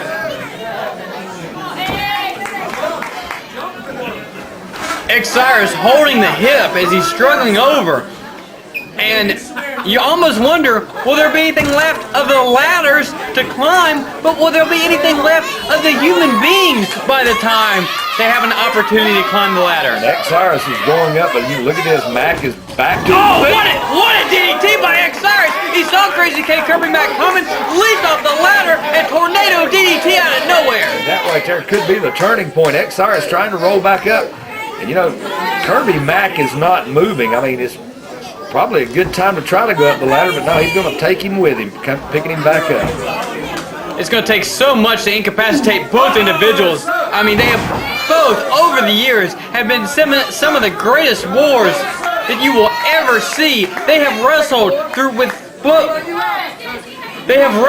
broken bones in their body before. And with the stakes on the line that are here tonight, God only knows what they will force their body to endure and just deal with the consequences later. Right now, the ladder used once again as a weapon. Krazy K getting tied up with it in the corner. Osiris unloading. Kirby caught that one arm, and now Osiris, though, has him, flings him, shoulder first, right into the ladder. Right across that leg again. Kirby Mack, every time he does anything, seems to be making contact with the ladder with that one leg. Krazy K crumbled heap in the corner with the ladder on top. Osiris now trying to reposition the ladder, and Osiris is feeling it right now with the 2 World Light Heavyweight title belts hanging just a few feet away. Kirby Mack comes in with a ladder of his own, attacks the back of Osiris before he can get about 2/3 of the way up the ladder. Sets the short ladder up beside him. Looks like they're going to come to the top of the ladders and have a little meeting. This cannot end well, Randolph. 2 grown men on top of ladders standing inside the square circle, and the kick straight to Osiris' face. But I wonder if Kirby Mack almost got the worst of it as he fell immediately upon impact. Both men hard to the canvas, and strangely enough, the ladders are still standing. The ladders are certainly faring better than the 2 men waging war so far in this contest, and I am so sick of hearing Del Gagne in my ear constantly cheering for Osiris and cheering against Krazy K, Kirby Mack. Yeah, Mack's down to the floor, and he's introducing a steel chair into this match. If Del Gagne was so concerned about who the World Light Heavyweight Champion is, maybe he needs to go get a membership at Gold's Gym and compete for it himself. Dueling banjos had nothing on the sound of 2 steel chairs intersecting in the middle of the ring. Skull meets metal, and you see the consequences as both men are basically immobile. Referee Katie Kincaid having the unenviable task of making sure both men leave and not in an ambulance. Right now, I tell you, Osiris is the first man back to his feet. He's got a chair, but he's having a hard time staying to his feet. Finally rolls one of the chairs out of the ring, and looks like he's going to reposition the ladder again. I think Osiris just wanted that chair out there so he doesn't get clobbered with it again, although... Boy, more guts than brains, possibly. Osiris setting up the chair. Now, with Krazy K, Kirby Mack has him up and down! Krazy K's face came in contact with the steel chair. Cyrus slowly, methodically trying to get back to his feet. Kirby Mack not moving. Boy, there's fans cheering for Krazy K. There's fans cheering for Cyrus. But everyone in this building has nothing but respect and enjoying what both of these individuals are putting themselves through. Yeah, there's fans cheering for the ladders too, if you're listening closely. What they're seeing right now here at the Carolina Sports Arena, I mean, this is big. This is for the AWA World Light Heavyweight title. It's been disputed now for months. This is supposed to be the end to it. Cyrus is not going to the top, even though he's got the opportunity. Well, it will certainly be the end to it. I don't think there's much question about that. And it scares me when a man sets up something like this because it can so easily backfire on him. But that ladder right now is very precariously laid across that steel chair. And Cyrus just caught a knee right from Krazy K, Kirby Mack. Kirby Mack just barely hanging on to the top rope. That's the only way he's even in the ring right now. Kirby Mack fighting for a suplex to the outside, but Cyrus has him up. And no, Kirby Mack blocked the ladder. Kirby Mack now off the rope, clotheslining both himself and Cyrus to the concrete floor here in the Carolina Sports Arena. Yeah, and once again, strangely enough, the ladder is still sitting where they left it. I mean, this is getting, pardon the pun, this is getting crazy. Both men out on the floor, referee down, trying to see if this one can continue. I mean, we've got to have somebody climb the ladder. Now they're both laying on the concrete. It's an awful long way from the concrete floor at the CSA to where those championships are hanging right now. Right now, Katie Kincaid, I mean, she has to make the call, but you see AWA President Dale Gagne sitting at ringside. I mean, he's trying to find a way. I'm sure he's looking for any little loophole he can. Cyrus, the first man, back in the ring, and it's almost like we're right back to where we started from, and yet again, Cyrus is going to fight for this suplex to the outside. He's determined to get it, and he's going to get it! Oh, the back of Krazy K, his entire body weight across that ladder, perched across the chair. He is in a world of hurt right now. The fans here at the Carolina Sports Arena, somewhere between a cross between stunned and enthusiastic. They're screaming, this is getting crazy. Cyrus with Kirby Mack laying across the ladder, spiraling up and over, and he was looking to crush Kirby Mack, but he may have just crushed his own ribs instead. And he may have caught an elbow across that ladder as well. We've still got both men down face first on the canvas. Referee Katie Kincaid checking on Cyrus. Kirby Mack struggling back to his feet. Kirby Mack with the chair, sandwiching Cyrus between the chair and the ladder, and there was no give whatsoever between either of those objects. That's right, that could have been a broken rib or two right there, and here he comes back straight to the face. Cyrus was just pummeled with a steel chair.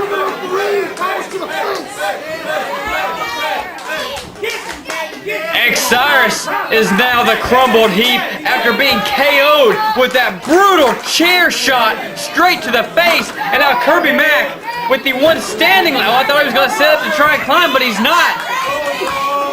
Kirby Mack doing a little house cleaning in here. He's trying to set up a little bit of space to do something, but now he's lifting Cyrus back up by the hair, by the chin. He's going to have put him back down on the canvas. Tumbleweeds over Cyrus, then comes right back, kick square to the face. Cyrus down on his back, staring at the lights above the ring. Kirby Mack limping, but back to his feet first. He's going back after a ladder.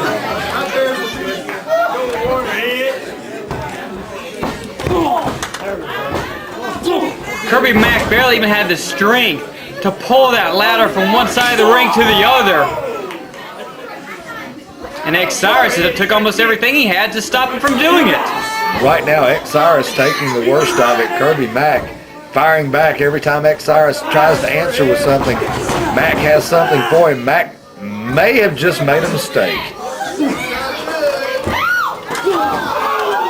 Cyrus drove the ladder into the ribs as Krazy K, Kirby Mack, crashes all the way from upside down on the top turnbuckle to the floor. Right now, I mean, Cyrus has the opportunity to set the ladder up and try to get the title belts, but I'm not so sure that's his plan. Well, it needs to be his plan right now because he has Kirby Mack incapacitated on the outside. and you've got to start climbing the ladder. There have not been enough chances taken to actually try and get the title belts. I mean, I know these guys have a ton of respect for one another and realize that you have to about kill the other man to take him out of this contest, but you got to start climbing the ladder. Kirby Mack catches Osiris and just slugs him straight into a steel chair and the steel ring post. Oh my goodness, Osiris face crush into the steel. Kirby Mack on the outside trying to regain his composure, get his breath, but neither man looks like they're going to be back in the ring anytime soon. What a sound, though, that just echoed through the CSA of the collision of Osiris' skull and the steel on steel. Kirby Mack slowly making his way back to his feet. You got to wonder if Osiris is even conscious over here on the corner. Mack's going to, well, he's going to pull the ladder out. Oh, he just pulled. Both men were jockeying for position on the ladder, and Osiris actually got pulled straight into the steel ring post yet again. Kirby Mack swinging around the ring post and drop kicking the ladder to the side of the head of Osiris. Get into a situation where he can catch his breath. He is taking a beating, and the ladder doesn't give. I mean, you know, you look at it, that is a ladder. It doesn't give. Unfortunately, it's not a referee's discretion to actually end a ladder match. But Randolph, what in the world more do these two have to prove? Both men have proven it in the past 20 minutes that they are more than deserving AWA World Light Heavyweight Champions. Yeah, and it sort of bothers me just seeing the heart we're seeing out of both these guys, that the titles be, you know, done in this way. I mean, wouldn't it be more gratifying for the promotion, for the AWA, for the fans to see someone pinned 1, 2, 3 in the center of the ring? Well, Kirby Mack was going for possibly a sliding drop kick there, but Osiris very smartly just shoved the ladder straight underneath him, tripped Kirby Mack up, and Osiris, boy, you can tell the punishment he took on the outside because he is struggling to get back inside the ring. Kip up, followed by head scissor clothesline on the top rope by Krazy K. Osiris just barely even conscious at this point. He's back down on the canvas. Krazy K, Kirby Mack cleaning the area up. He's still got the yellow ladder, the larger of the two ladders, and he's positioning it once again away from the center of the ring. Boy, these two men had an epic contest on September 10th, 2005 in Wentworth, North Carolina for this very championship. It was just a one-fall basic singles contest, and we thought we saw everything possible in that one. But honestly, it doesn't hold a candle to what we have witnessed today at the AWA Convention Spotlight. That's right, and Kirby Mack, he's setting up a ladder in the corner. This definitely is an attempt to get up to the title belts that are suspended above the ring. And I tell you, here we go. He's going back on top of the ladder. But Osiris up and meets him on the very top of the ladder. Double underhook suplex all the way to the canvas. Kirby Mack did not set that ladder up with that one. I'm sure Osiris took the brunt of the fall as well. Both men back down to the canvas. I just don't see, Randolph, how either man is going to be able to climb a ladder after what they have put their bodies through in this one. Right now, referee Katie Kincaid, she's got to be concerned for the welfare of both of these competitors, but you said it earlier, there's nothing she can do to stop this match shorter than someone being unconscious. Well, generally, in a singles contest, both men are looking to hit their finishers. It's the DUI versus the overdose, but in this type of matchup, finishers are almost rendered useless. That's right. Osiris setting up the ladders. He's got the shorter of the two ladders set under the title belts. As you can see in the shot there, and he's going up. I'm not sure that ladder's tall enough to reach the belt. Krazy K just threw that ladder, just threw that chair straight into the skull of Osiris, and is sending the taller of the ladders double stomp to the back of the head of Osiris. Ladders crashing everywhere and crashing on both men that dream of being the true, undisputed AWA World Light Heavyweight Champion. Yeah, but look at the toll it's taken on both of these men, regardless of the outcome. How can either one of these men expect to have a successful defense, a week down the road, 2 weeks down the road after what is going on in the ring now. I couldn't agree more. Whoever survives this contest better have a month or 2 off. Otherwise, I think they may very well lose that title in their very first match back. Right now, Krazy K is trying to position the ladders once again, or at least a short ladder. He's looking up, but I'm not sure that's the plan, is to get him to the top. Krazy K, Kirby Mack, I don't know if both men think they have more stability on the smaller ladder right now. That could possibly be it, but it's a little too short, and Osiris now gut-wrenching Krazy K back to the canvas. Yeah, Krazy K laying across the chair that he used himself just a few moments earlier.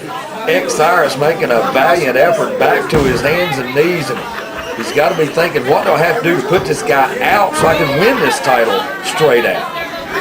I'm impressed by both men's resilience to continue getting back to their feet time after time after time. Look at this Osiris placing a chair. Now wait a minute, he's back to the ladders. The ladders seem pretty much useless right now. He's trying to get Krazy K back up on his feet. I'll tell you one thing right now, if we said it was a 2-day convention, it may be a 3-day convention by the time we reach the conclusion of this contest. Yeah, we're sure to be approaching the witching hour here in Burlington, North Carolina, as Osiris gets ducked under on 2 consecutive clothesline, a back elbow. What all the way around the world, tornado DDT onto a steel chair. Skull meets steel chair, neither one wanting to give Osiris rolling around in pain. He took that one straight to the face. How many times has Osiris's head been beaten and caved in with either a steel chair or a ladder in this contest? Yeah, he has really taken a beating, and I'm surprised to see him trying to get back up, back into the ring, because, I mean, this one isn't over yet. We're past the point of just simple concussion, Randolph. What Osiris's skull has endured in this contest has warranted not only a trip to the hospital, but quite possibly a stay in one as well. You gotta wonder about, like we said earlier, about the outcome of this match regardless. Neither one of these men is going to be in any kind of shape to defend this title. But Osiris is climbing the ladder and, oh man. Boy, I hope it only caught him in the knee, Randolph, because that was not pretty whatsoever. No, that wasn't. Straight shot into the ladder. Now look at this. Kirby Mack with Osiris, Northern Lights off of a stack of ladders. This is getting crazy. Now Kirby Mack injured his own self in this one. Both men down again. This makes about the 1100th time we've said that so far in this match. Both men face down on the canvas. And how many really true efforts have there been made to climb the ladder? I would say maybe only 3 or 4 times has a concerted effort been made to retrieve the 2 championships that are hanging. Well, these 2 guys have got to know each other pretty well by now, and I think maybe they're getting to the point where they've got to get over this mutual respect thing, and one of them get up that ladder and end this thing. They must be thinking that the taller ladder is just too warped and unstable to actually climb, because they both keep going back to the smaller ladder to work off of. Well, the larger ladder was destroyed, 2 minutes into the match. There's no wonder it's even standing. Krazy K, Kirby Mack still having an awful hard time getting that one stable, but Osiris springboard dropkick, and Krazy K, Kirby Mack goes sailing off of that. Do not adjust your television screen. Kirby Mack did go flying off of that ladder. Almost right into your living rooms, as Osiris can only look on that the punishment that he has inflicted, he does not have enough left to actually climb the ladder himself. And you got to wonder, both men once again are down. Neither one standing. Krazy K flat on his back. Regular match, it would have been over. That would be just simple. You roll over, get the 3 count, it's over. But someone has got to get to the top of the ladder and grab these title belts to end this madness. Osiris repositioning the taller of the 2 ladders, and I don't know why he's messing with the smaller one, but maybe that's a backup plan, or no, he's still climbing the smaller one. I guess you can't really say unless you're in the contest yourself, Randolph, but there's got to be some damage on that taller ladder. But Krazy K, Kirby Mack trying to sit to it, and both men about the same height on both ladders. You see how twisted the taller ladder is. Kirby Mack trying to hammer away. He's got the height advantage right now. The head of Osiris is him. Overdose off the ladder. My God, never in my life have I seen anything like that. Both men, well, this is getting redundant, both men down, and there's no wonder.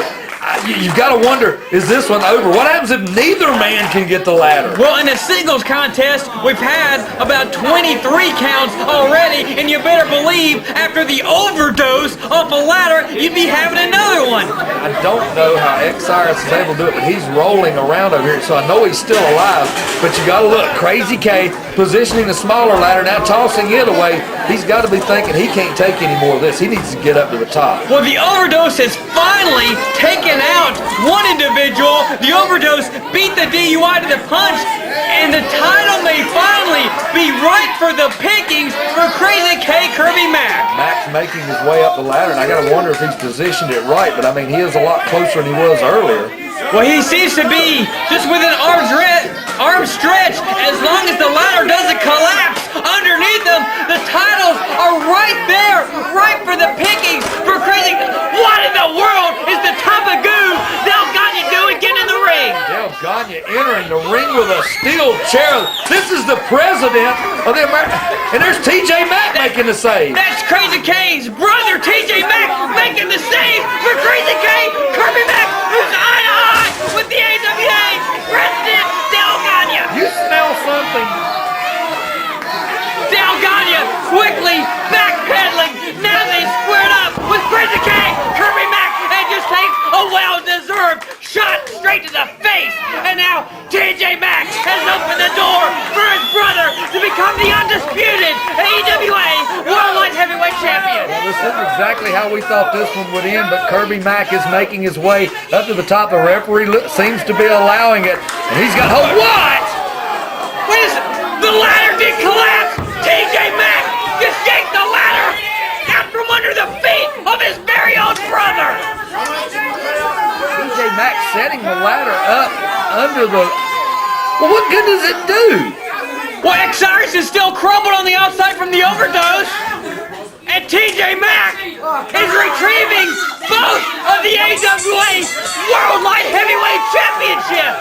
Ladies and gentlemen, they said at the outset of this contest that the first man to climb the ladder and retrieve the belt would be the undisputed champion. But I certainly hope that this injustice is not going to become official.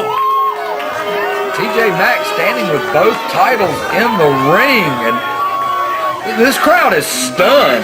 Randolph, they are announcing TJ Mack as the undisputed AWA World Light Heavyweight Champion, and the utter disbelief in the face of Krazy K, Kirby Mack, and Thomas Simpson out of nowhere just locked Kirby Mack across the back of the head with a kendo stick.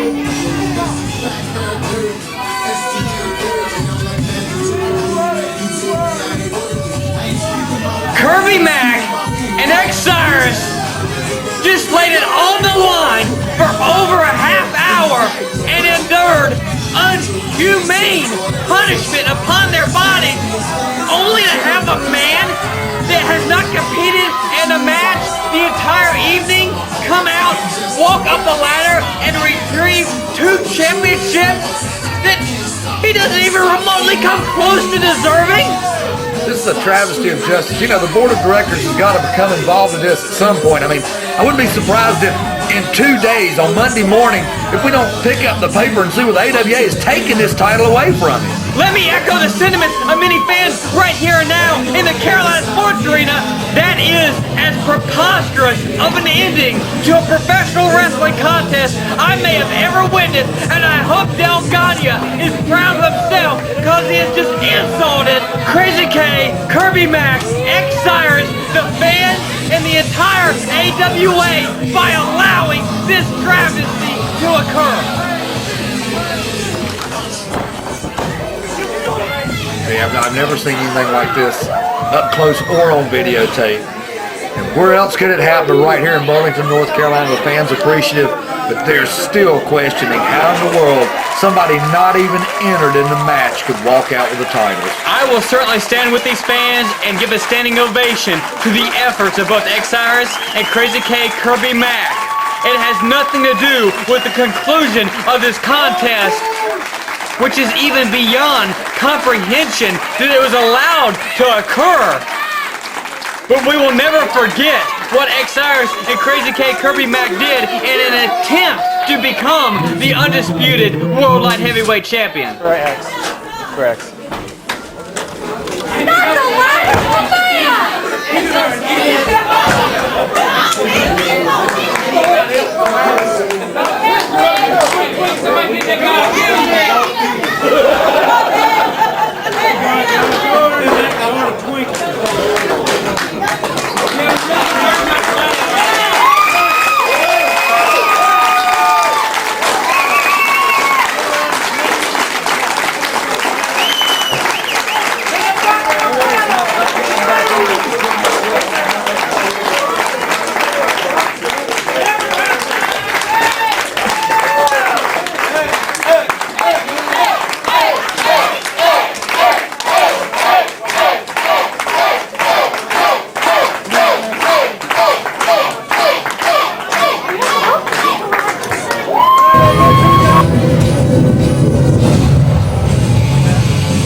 It's not my fault if you're deaf.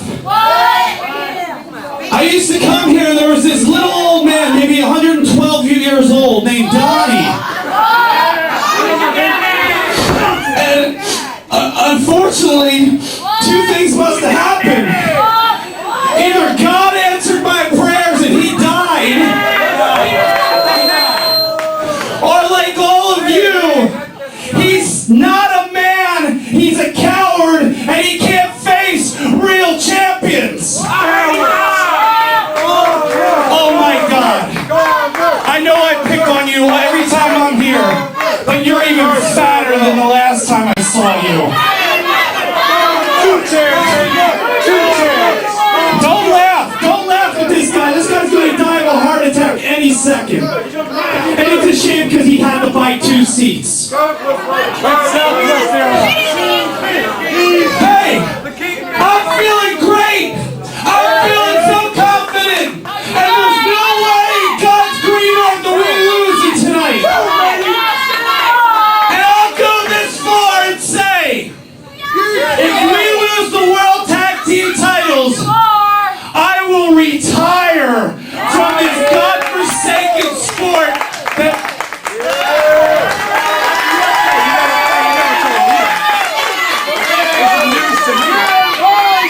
But guess what? We're winning.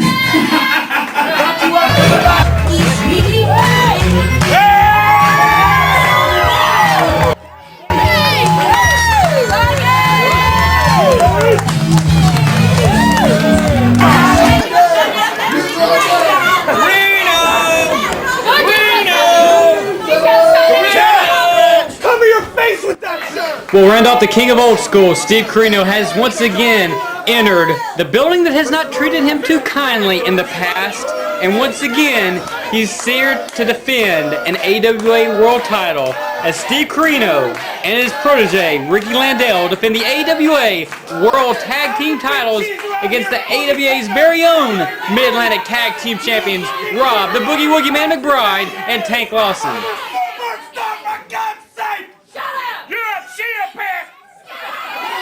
There are very few places Steve Corino goes where he is not the veteran in the match. But there was a long time ago where Steve Corino was asking Rob McBride to get some show dates.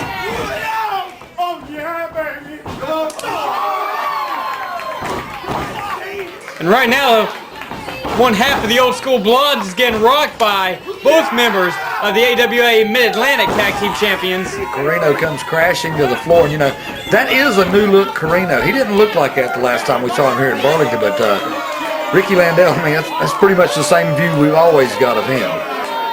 Yeah, Steve Corino is now making his third trip to the CSA, and both of those two previous trips have certainly lived in infamy, as the first time ever he came here was against Rick Converse in a 40-minute absolute classic, which saw Rick Converse actually win the AWA World Heavyweight Championship. But unfortunately, because of officials and other circumstances, Corino did prevail in that contest. His second trip back, he had already lost the AWA World Heavyweight Championship over in Japan just the week prior, and he wrestled Converse for the Mid-Atlantic Heavyweight crown and failed in his quest and was pinned by Rick Converse 1-2-3 in the center of the ring. And can lightning strike once again here tonight at the AWA Convention Spotlight as Corino and Landell defend the tag team titles. Yeah, and Landell is not a stranger to Carolina Sports Arena. He's actually made several more appearances here than Corino has, sometimes on behalf of Corino. I mean, he's like his personal Shreve. Right now, Ricky Landell looking to lock horns with Rob McBride, and make no mistake, Rob McBride is not going to be outsmarted by Ricky Landell. Some fans watching this on DVD may be a lot more familiar with Corino and Landell than they are McBride and Tank Lawson. But Lawson and McBride are certainly about to educate both Corino and Landell. Tank Lawson, probably the most powerful wrestler in the Mid-Atlantic area. We're not sure if he even knows how powerful he is. Looks like he's going to have a little fun right now twisting on the wrist of Landell. Tank Lawson and Rob McBride have been friends for many, many years, and this tag team championship that automatically makes the holders of it the #1 contenders to the world tag team titles was won by McBride and Lawson just a few months ago, which actually saw McBride become the first man ever to win the CWF Triple Crown. And not only that, McBride accomplished it in less than 10 months' time. Yeah, he held them all very proudly, and right now holding the tag titles, he's looking for even bigger gold. And I mean, it's just possible lightning could strike here tonight. Of course, it's not just coincidence that the name Boogie Woogie Man and those tights that are adorning Rob McBride and Jimmy Valiant, old friends as well. And when Jimmy Valiant retired, he picked one man and one man only that would carry on the name and tradition of the Boogie Woogie Man, and he handed that over to Rob McBride in one of the more touching moments we've ever seen in CWF Mid-Atlantic. Yeah, and if you ever doubt that story, it's not a story, it's the truth. All you gotta do is ride up to Charlottesville, Virginia, to Boogie's camp, Boogie's wrestling camp. I'm sure you've seen it, you've seen the t-shirts. Go into the photo room. There are photos of McBride plastered everywhere. Tank Lawson with his traditional thunderous clothesline hammering down on Ricky Landell and making the cover. And Corino, of course, right there. Corino, as you see across his tights, a very proud representative of World 1. And Corino's credentials are pretty much known worldwide. He's wrestled in Japan against the greats like Amore, like Atani. He's done it all. A former ECW, NWA, AWA World Heavyweight Champion. That's right. Right now he's the legal man, and he's trying to flail away on Tank Lawson. Landell making his way back into the ring. Referee Charles Richardson trying to get one arm out. Looks like Lawson's going to try to clean house himself.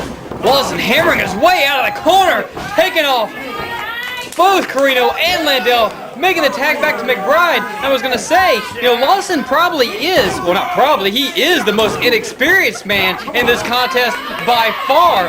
But like we said in our opening contest at the Spotlight with Flex versus the Great Malaki, Tank more than makes up for that inexperience with incredible power. That's right. Right now, Steve Corino using his head, but Boogie Woogie Man's right back in on him. Atomic drops. Corino right into Landell, who goes spiraling off the ring apron to the CSA floor, and now McBride with the cover. Corino out at 2. Corino only out at 2, goes over to his corner, but nobody's home. Landell's down on the concrete on the other side of the ring. Now Corino's going to beg off here.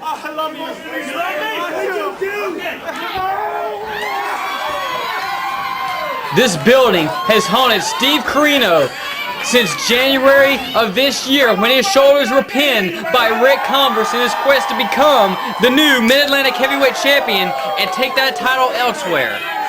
Right now, Boogie Woogie Man going to unload across the chest of Carino in the corner. Carino's going right to the eyes, which not a legal move, but I guess that was a smart move in his case. Well, Carino is certainly enough of a veteran to know exactly what to do to halt any kind of momentum from any man, no matter what size. And right now, Landale chops Boogie Woogie Man down. Look at that. He's proud of himself. Yeah, he better enjoy it for now, because if Rob McBride gets the chance to pay you back with chops, he'll be more than happy to do so. And for those of you who don't know, Rob McBride tends to be the most vicious of all when it comes to chops here in the Mid-Atlantic area, and you really don't want to see a backhand chop coming your way from him. Ricky Landale of the Old School Blondes is sending to the second inside turnbuckle, coming off. Big knee drop to the side of the head. Senior official Charles Richardson only able to get a 2 count following that cover, but Ricky Landale making another immediate cover. And Boogie Woogie Man trying to get back up, trying to get a little help from the peoples there. Going to go back on the inside, battling his way back up. Landale still going straight to the face, but here we go. Open hand chop. Landale's caught a little breathless there. Landale pleading no more, no more, as Rob McBride makes the tag to Tank Lawson. Irish whip, big clothesline. And Landale flat on the mat, took 2 back elbows from Boogie Woogie Man and Big Tank. Tank in here feeling his oats right now, going to start pounding away, but whoa, good move by Landale to take Tank Lawson off his feet and tag in his partner. Rob McBride and Tank Lawson have reigned as tag team champions since this summer, when they defeated a much larger combination, actually, with the Mad Trucker Gary Stevens and his partner Mitch Connor for the tag team straps. And right now, here we go. Wouldn't you know it? Carino's lipping off at the crowd, who already doesn't like him. The referee's paying attention to Carino, allowing Landale to take his time and do whatever he wants behind the referee's back to Lawson in the corner. It's no secret to anyone that's spent any time here at the CSA to know the utter hatred that some of our fans have for Carino. In fact, before Carino wrestled Converse the last time, Carino was receiving death threats by email from some of our fans if he pulled the same stunt he did the time before. Yeah, that was pretty well documented. Everybody around the office knew about it, and I'd hate to see what his mail load's going to look like if he does something, especially if he leaves tonight trying to take the world titles back out of here. I mean, you got to know the fans are totally behind Lawson and McBride here, even though, like you said earlier, fans watching DVD may not even know who they are at this point.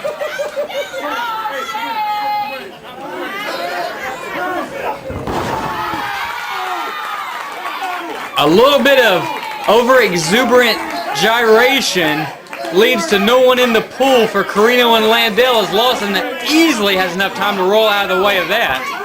Tank Lawson needs to get back over.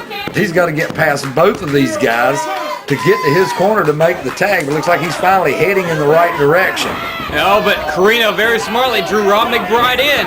And Carino knows how to use the tag team rules to his benefit. And right now, Carino and Landale putting the boots to Tank Lawson.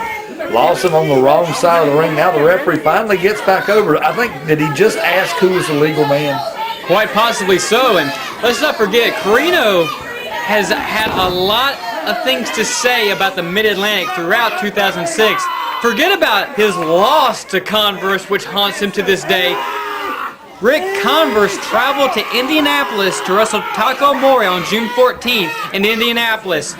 Rick Converse was the #1 contender to the AWA World title because Carino was no longer champion. Converse was. On that night, Carino could do nothing but sit and watch as Converse, not him, won the AWA World title. And ever since June 14th, Carino has had to sit back and watch Rick Converse travel the world as World Heavyweight Champion in a role that Carino thought he deserved, that belonged to him. And right now, another tag without actually a tag being made. The referee, I guess he's got no choice but to allow it because he had his back turned again.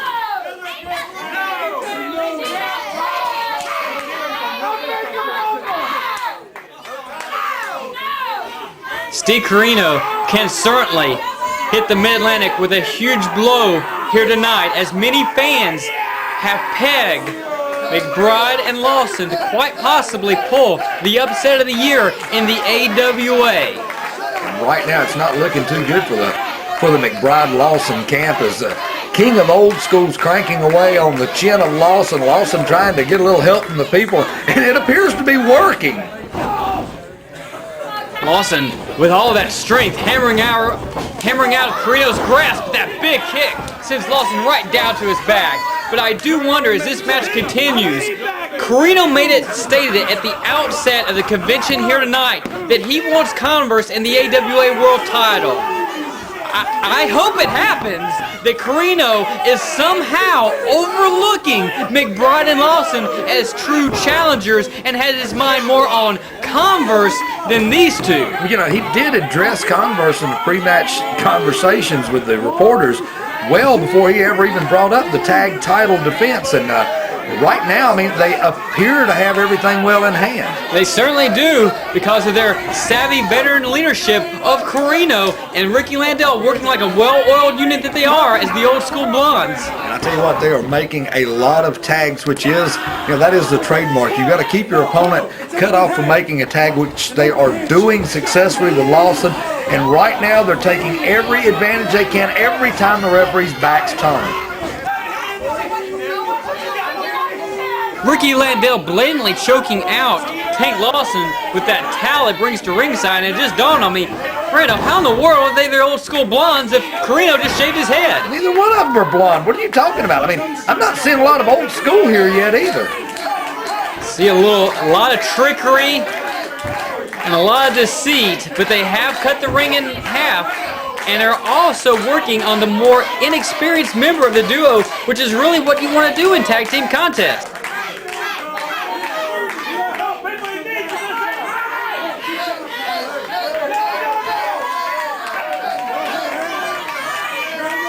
Well, Carino is trying his best to cut off the air supply of Tank Lawson, but Tank Lawson has a near tree trunk-like neck that is virtually impossible to get any kind of good grasp on, and he's now hammering his way out of that, but Carino right back, shot to the midsection, trying to take any kind of win out of the mammoth Tank Lawson. And you got to wonder, the tag champions right now have to be wondering, what is it going to take to get this big man to quit, because they've tried everything they know how, a few tricks they even made up along the way, and Tank Lawson's still in this one, even though he is on the wrong side of the ring.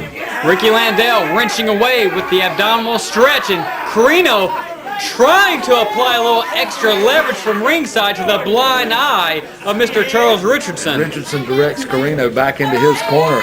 Tank Lawson still in a world of hurt. And look at this, Carino's going to offer a foot of help, not a hand, a foot.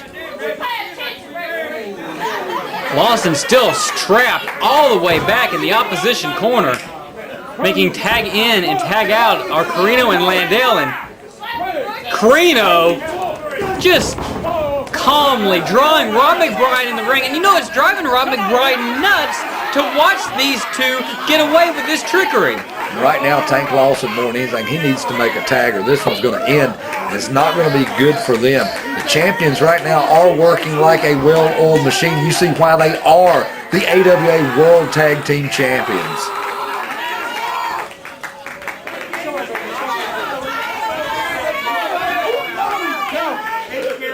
I don't know what's on Carino's mind right now. It looks like he's trying to hitchhike his way to victory. As Lawson still caught in the clutches of the former multi-time World Heavyweight Champion. These fans trying to encourage Tank Lawson, and Charles Richardson catches the thumb, and Tank Lawson hip tosses Carino out of it. Carino down on the canvas. Lawson still a long way away from making a tag, and here goes Carino back with the thumb. Lawson blocks the spike to be as Landell being ushered out of the ring from our official, Charles Richardson. Carino trying to somehow fight the incredible streak of Tank Lawson, but Landell eats the thumb of Carino. Carino has no idea. Look at this, Tank Lawson over into the corner, finally makes the tag to Boogie Woogie Man, now the legal man. The former Mid-Atlantic Heavyweight, Television, and current Tag Team Champion is looking to add one one more to the resume, taking out Guerrero and Landale. That's right, he is the freshman. He's been on the apron for quite a long time, and we know he's not happy because he's tried to interfere, tried to get in, save his partner on several occasions. Now he's going to try to inflict all the pain he can to the champions. And speaking of Rob McBride shocks, although Landale getting some off on take losses as well. Charles Richardson just got caught in the reversal, and the referee is down as Ricky Landale gets backdrop up and over the top rope by take losses. Take losses, but he's going to roll out after him. Not sure what's going on there. Steve Guerrero assaulting the official. What did he do? Take away from the official? Well, oh, Guerrero with, I don't know, some form of tape, brass knuckles, or what it is, but we need to get another official out of here. And, oh, it's Rick Converse, the first Rick Converse, the World Heavyweight Champion, has Guerrero. Never saw him coming. Richter scale on Guerrero. He didn't get a chance to use whatever it is on his hands. He's trying to get Boogie Woogie Man to drop the elbow. Converse down, 1, 2, 3. Rob McBride, Tag Lawson, courtesy of a count by the World Heavyweight Champion, have just become the new AWA World Tag Team Champion. Rick Converse standing tall, able to come in and make the time delay here, make sure when the official was down, somebody here in official capacity able to get into the ring. And here we go, the AWA World Tag Team titles.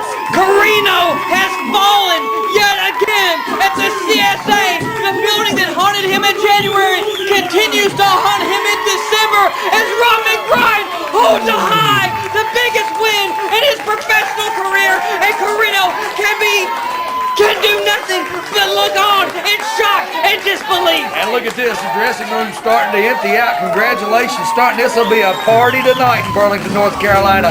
Ladies and gentlemen, the fans here at the Carolina Sports Arena, loving every minute of this. We've got another World Heavyweight title living right here in the Carolinas. Rick Converse was there in July when Rob McBride needed him, and Rick Converse tore the officiating short off of an unconscious Red Jones and made the 3 count to put the Mid-Atlantic Heavyweight crown on Rob McBride. And here on December 2nd, 2006 in Burlington, North Carolina, he has made the count again, and today it was to put the AWA World Tag Team titles around the waist of Rob McBride and Tank Lawson.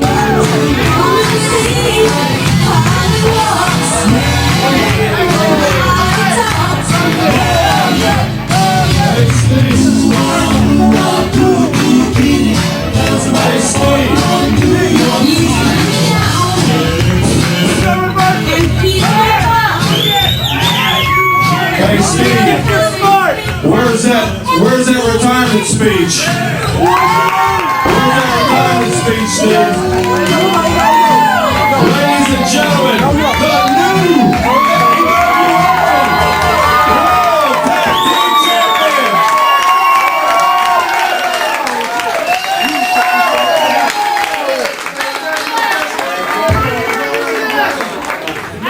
It's just not your night. Don't you shake his hand!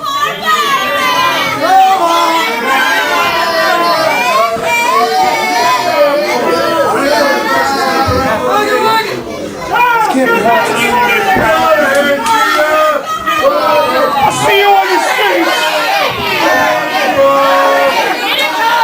You'll see you in the streets! I'll see you in the streets! No! I'll see you in the streets because obviously you don't have a job anymore. No, so the streets. You're cheap! I'm gonna come to your house! No! I'm coming to your house!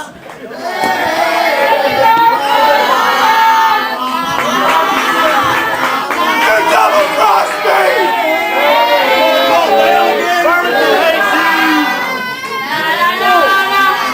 Get over! Ladies and gentlemen, let me introduce to you once again the new AWA World Tag Team Champions, Tank Lawson and Boogie Woogie Man.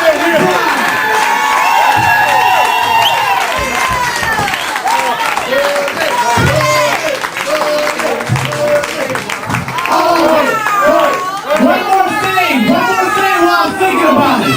I think somebody called me out earlier and they should have challenge for Battlecade 7.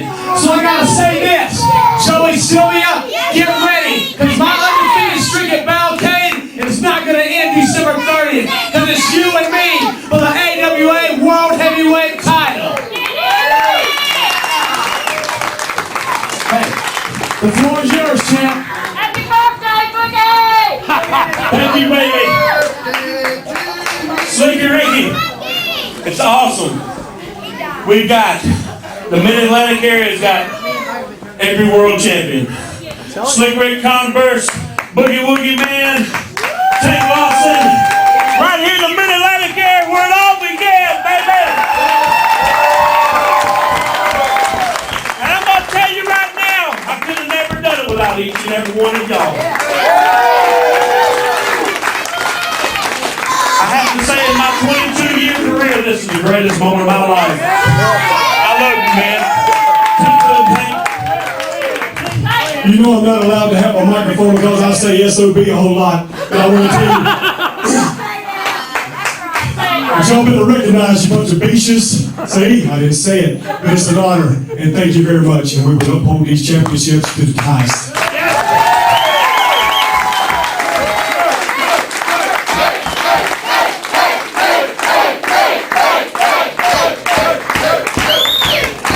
What the hell? Son of a... No, I'm sorry.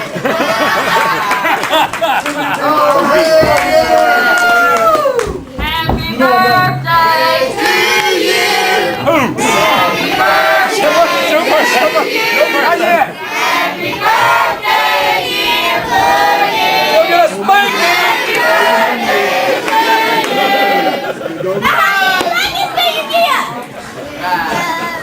Now, can y'all guess how old I'm gonna be? I want to thank each and every one of you for coming out tonight. History again made here tonight.